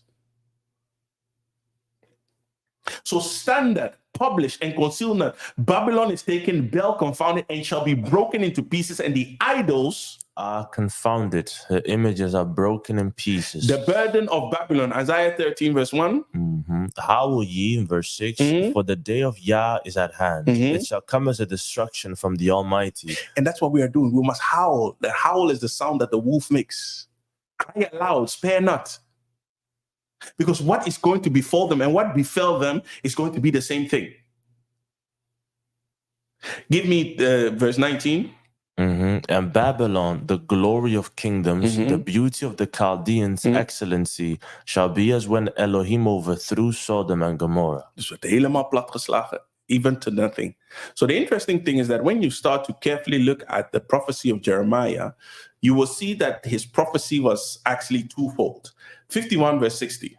So Jeremiah wrote in a book all the evil that should come upon Babylon, even all these words that are written against Babylon. For lo, in verse 9, I will raise and cause to come up against Babylon an assembly of great nations from the north country. You see, so the same thing that we saw with the Babylonians and the Medes, that he allowed nations to fight nations, that's the same way that will set off the fall of Babylon. So you often see the tension between America, between Russia, between China. It is why, because they have to start before Elohim can expedite the process. And these things will not happen after the church has been so-called whisked away. Yeah? Because what you need to understand is that these are the happenings of Revelation 17, 19. Your so-called coming down of Jerusalem or going up isn't up until, I believe, 21. So ask yourself the question, what have you been taught in church? So call together all the archers against Babylon, all ye that bend the bow, camp against it round about, and let none thereof escape. So none of them will escape. Jump to verse 11. Because ye were glad, because ye rejoiced, O ye destroyers of my heritage, because ye are grown fat as the heifer or the heifer at grass, and below as bulls. What did they do? They have killed our culture. They have killed our languages. They have killed our own, the worth of self. They have literally killed us. They have killed our culture. They have killed our language. They have killed our people. Look at what we now. But the Bible says that because they are the destroyers of his heritage, Israel, and they have grown fat, he will punish them. And then one that goeth by Babylon shall be astonished, and all other plagues. 19. And I will bring Israel again to his habitation, and he shall feed on Carmel and Bashan, and his soul shall be satisfied upon Mount Ephraim and Gilead. In those days and in that time, says Yah, the iniquity of Israel shall be sought for, and there shall be none. So this shows that it has to relate to the end time, because 9 says that it will bring Israel back to their habitation. Our people are not in the habitation. And then in 20, it says that the iniquity of Israel shall no longer be found, but there's still iniquity found amongst us. The percentage that he's needing or he needs has not been reached yet. And there shall none be found, for I will pardon them whom I reserve. That's the hope that we have. Elohim will pardon us. So the fall of Mystery Babylon, Revelation 16 verse 19. And the great city was divided into 3 parts, and the city of the nations fell, and great Babylon came in remembrance before Yah. So again, showcasing you that this is the second Babylon in the archetype. And what does it say? Reward her. Even as she rewarded you, and double unto her double according to her works. So this is what we mean when we say chant down Babylon, that your time will come, that which they have done, killing by the sword, that which they will receive. And then 14:6. And I saw another angel fly in the midst of heaven, having the everlasting gospel to preach unto them that dwell on the earth, and to every nation and kindred and tongue and people. You see, and this is why we are doing this, because the gospel must be preached to all the end of the world. And then we're not talking about the Christian gospel, because they have tried their best, but we're talking about the truth. And what you see is that the dry bones, they are rising. Now you even have Hebrews in India rising, in Africa, in the mountains, and America, in Europe, they are rising. So when the quota is hit, then all of a sudden his judgment will come. Verse 7. Saying with a loud voice, fear Yah and give glory to him, for the hour of his judgment is come, and worship him that made heaven and earth and the sea and the fountains of water. And then thereafter followed another angel saying, Babylon is fallen, it is fallen, that great city, because she made all nations drink of the wine. So before the fall, we must stand up a standard, conceal not. And that's what we are doing. Verse 21. And a mighty angel took up a stone like a great millstone and cast it into the sea. This is why our brothers call themselves GMS, Great Millstone. They are the ones that are going to give Babylon the last blow. GMS, Great Millstone. That's the abbreviation. Go ahead. And they cast it into the sea, saying, thus with violence shall that great city Babylon be thrown down, and shall be found no more at all. So there's a violence coming ahead. So that's why we have been teaching in the last couple of weeks and months about the end time, because you have to peep your mind. Let's deal with that, then we are done, because we have done. This is the caution to the Bantus in Babylon. Isaiah 47 verse 8. Therefore hear now this, thou that art... For you, as Amos calls it, that are ease, because you have tapestry, you can lie on nice beds, you can buy kamtu and shea butter for your head, you can buy things to make your skin glass skin, you can buy sunscreen so that you won't have hyperpigmentation. You have everything. You can buy good slippers so that you can walk in comfort. But you're not Sister Comfort. To you, I'm speaking Isaiah 47 verse 8, what does it say? Hear now this, thou that art given to pleasure. Don't be given into the pleasures of Babylon to the extent that you forget. The Messiah says that you are in this world, but not of this world. That dwellest carelessly, that saith, you have Netflix, you have YouTube, but for you, the only outlet it serves is entertainment. So the 13, when they see us, you don't watch it. But you can talk with your colleagues about Breaking Bad and Mokro Mafia, and but you will see that when you bring up the topic, when they see us at work, no one has watched it. Even when you advise them, hey, Johan, of Karel, ik heb een goeie gezien hoor. When they see us, nou echt hoor, till date, they won't get back to you on it. It's not on their priority list. But when you talk about they have a show called Sex Education, right, on Netflix. Yeah, when you talk about sex education, that one you watch and they watch too. You're like, yeah, I'm watching it, but I will fast forward. A show called Sex Education. Why in the hell would you watch it? Yeah, but the dialogues, and I saw a few black actors, and I just want to, I like watching movies. So those that are dwell carelessly, that say in their heart, I am, and none else beside me. I shall not sit as a widow, neither shall I know the loss of children. You don't think about death.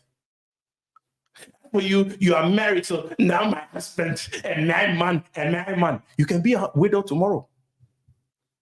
Will your life then still go on the routes that the husband set forth? The people that say that I will know loss of children. I have IVF. I can do this. I can. So everything has been made sweet. So there is not a dependency, a true dependency on Elohim. Nowadays, you even have machines that a woman blows into when she's vruchtbaar, fertile, and it will tell you that if you have sex on that day, it will give you a boy or a girl or twins. Hey, double. We leven in een wereld. Just, and then, she's now super fertile, and the likelihood of a boy. So if all these things are to your exposure, you're not thinking about terror that is coming. You're not thinking about Babylon falling and burning. But go ahead, for thou hast trusted in thy wickedness. Don't trust in the wickedness that this world provides. Use it to the brim. Now you have ChatGPT, you have YouTube. Use it to the brim. But when you find truth on YouTube, download it, put it on a hard drive, buy 2. Don't use this Google Drive alone. When they shut your Google, that's the end of you. Buy things. Hey, documentaries, set them on video, set them on. There are certain links. I used to have them in my favorite list and in my playlist. When I now press on it, it's disappeared. I'm like, I wish I downloaded it. So don't trust in the wickedness. Thou hast said, none sees me. So your life you are living is like you forget that there are angels. You forget that you are in Babylon. So you require extra effort. Look at the effort that Ezekiel showed in exile. Look at the effort that Daniel showed in exile. And you are in so-called mystery Babylon, and you think that you can get through with the minimum effort. We must be joking. As the people, if that's the mindset that we have, we must be joking. More is required of us. Go ahead. None sees me. Thy wisdom and thy knowledge, it hath perverted thee. So all the but I have a master's degree, and according to the I got a lease car, and I got a house, and I bought my first house, and I have my mortgage. Yeah. But the wisdom, it is perverting thee, because the Bible says that let the best among you become the least. The more you gain in Elohim, the more you should realize the less you know, as the preacher says. The more you grow in this earth, the more you should realize that, but all is vain. Because when you don't have money, you think that money solves all. But when you have money, you will see that more money, more problems. When you don't have a husband, you're like, oh, I wish I have a husband that can hold me. We will cuddle, watch movies together. But when you have the Bantu man, he doesn't want to watch movies. I recently saw a video. The man said, when I come home, I don't want to hear anything. Don't ask me how my work was. Don't ask me, don't want to, leave me alone. That's the reality some people are facing. But you are being perverted through Hollywood. So when the black man doesn't give you that, he's the boomer. But what he has in mind is that, is he prepared for his judgment? And you are thinking about cuddling.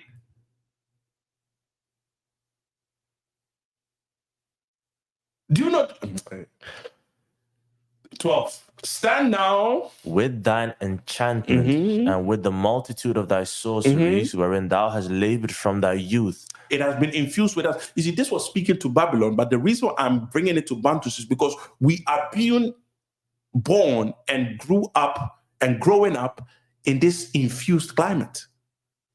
So the enchantments and the multitude of sorceries that are around us, wherein thou hast labored from thy youth, if so be thou shalt be able to profit, if so be thou mayest prevail. So when you start to sit and carefully analyze all the horoscopes that you have read, it has brought you to nothing. All the advice from get your degree and you'll be happy. Your degree is your husband. You have a degree, you're still not happy. Sit down and reflect and begin to worship Elohim. Because there is hope for the ones that are called. Jeremiah 50 verse 4, within 5 minutes we should be done. In those days and in that time, says Yah, the children of Israel shall come, they and the children of Judah together, going and weeping. They shall go and seek Yah, their Elohim. And that's why we are preaching all these things. This is not the type of message when I'm done, please pay your offering, pay your tithe. This is the message. Go and think and prepare your soul for what is coming. Go and be aware of the environment that you are living in. Don't allow. You always have to be aware. Be vigilant. Go ahead. They shall ask the way to Zion with their faces thitherward. You have to seek the way, not of Babylon, but the way of Zion. Saying, come and let us join ourselves to Yah in a perpetual covenant. Because you have made many covenants, you have made many agreements, but not with Elohim. Now become one that wants to follow Elohim and be in alignment with his word. Go ahead. A covenant that shall not be forgotten. My people had been lost sheep. Their shepherds have caused them to go astray. You see, and this is the Babylonians that have fed our Bantu shepherds. They are all leading us astray. Because you see a black man as a preacher and you're like, oh, this is a black man, he's speaking the truth. But what he's speaking is the doctrine of a white man. So both the black and the white are leading us astray, and they have caused them to go astray. They have turned them away. On the mountains, they have gone from mountain to hill. They have forgotten their resting place. What is our resting place? Elohim is our resting place. Our resting place is yet to come. So we are only focused on what is in this earth. So for the sister that asked, why are we preaching this? We are preaching this because our focus is not on this earth. And it is very hard to be consumed and to be focused on New Jerusalem. So as a people, if we only preach and we don't make us focused about the earth that is yet to come, then the people won't save. The people won't prepare to flee. The people will just be sitting. And then before you know, you become a Christian in a Hebrew sauce. Go ahead. Remove out of the midst of Babylon and go forth out of the land of the Chaldeans and be as the he goats before the flock. You see, and this is it. Also to answer the sister, it is not only for you, but it's for the generations thereafter, because the he goats means that you will lead the flock. The next generation, the young ones, the people that are in the settled land, the people that are growing to the truth, like they were saying in the restoration talk, so that we can lead them. So that we are building sources, we are building database, that when a person sees one short video of the social media team and he's whisked in, he has a plethora of messages that will build him in the faith. That is what we are doing. Go ahead. 50 verse 33. Thus said the Yah of hosts, the children of Israel and the children of Judah were oppressed together. It is enough. Give me 49 verse 14. 94 verse 14, Psalms. For Yah will not cast off his people, neither will he forsake his inheritance. But judgment shall return unto righteousness, and all the upright in heart shall follow it. And that's it. Yah has not cast us off, but we must draw nigh unto him before he can draw nigh unto us. So in summary, we delved into the Babylon's rise to power. We analyzed the prophecies of Daniel with regards to the fall of Babylon. We looked at the writing of the wall. I think we skipped that, but maybe that will come when they're talking about the Middle Persian. We discussed the symbolic representation of moral decay and spiritual corruption as seen in our present day. We considered Mystery Babylon as a cautionary tale about the societal decadence, so what we are in and how the Western Hemisphere has influenced that. We reflected on Babylon's fate, what will happen to them. So in essence, the book of Revelation portrays Babylon the Great as the primary global power during the end times, exerting immense influence over culture and economy, especially during the reign of the Fourth Kingdom. The extent of Babylon's dominance is unparalleled, suggesting it as a unique entity in world history, often identified as the United States of America. However, it must be noted that there is no such thing as the US without the existence of Europe. These are all one and the same. While certain aspects of the book of Revelation are yet to be realized, greater majority already aligns closely with the historical and geopolitical occurrences. This implies that the fulfillment of the last few prophecies left is just a matter of time. And that's why we preach this. So the conclusion is there. They sat at Babylon, they sang their songs, they remembered. And verse 6 says, verse 5. If I forget thee, O Jerusalem, let my right hand forget her cunning. If I do not remember thee, let my tongue cleave to the roof of my mouth. If I prepare not Jerusalem above my chief joy. Blessed is the nation whose Elohim is Yah, and the people whom he has chosen for his own inheritance. So even in these lands, he's speaking to us. In conclusion, 2 Baruch 11, verse 1. Now this I, Baruch, say to you, O Babylon, if you had lived in happiness and Zion in its splendor, it would have been a great sorrow to us that you had been equal to Zion. Because now they take more preeminence than the chosen people, but go ahead. But now, behold, the grief is infinite and the lamentation is unmeasurable. Because, behold, you are happy and Zion has been destroyed. Who will judge over these things, or to whom shall be complained about that which has befallen us? We know that the vengeance will come from Elohim. So in conclusion, 2 Ezra 6 verse 9, for Esau is the end of the world, and Jacob is the beginning of it that follows. So we know in order for us to take the preeminence, Babylon, Esau, Edom must fall. And that's why we continue to chant it. And the chanting is first of all, it's an awakening. Second of all, it's a mental disconnection. And then third of all, it leads to a physical disconnection. And even the physical disconnections are in at least 3 phases. But one day we'll discuss that. So you cannot stand up and be like, oh, I'm moving to Ghana. Some of them have even come back now and living their lives eating McDonald's and milkshakes while they says that it is Babylon. So there are phases. So people, I hope that this has helped us as a nation, as a people, to realize the times that we are living in, the climate and the nations and the hemisphere that we find ourselves in, and what is required from us, and how we can maneuver and navigate ourselves in the lands that we are living, so that we can help raise a generation that understands that we are in this land, but we are not of it, and that we prepare ourselves to the meeting of the King.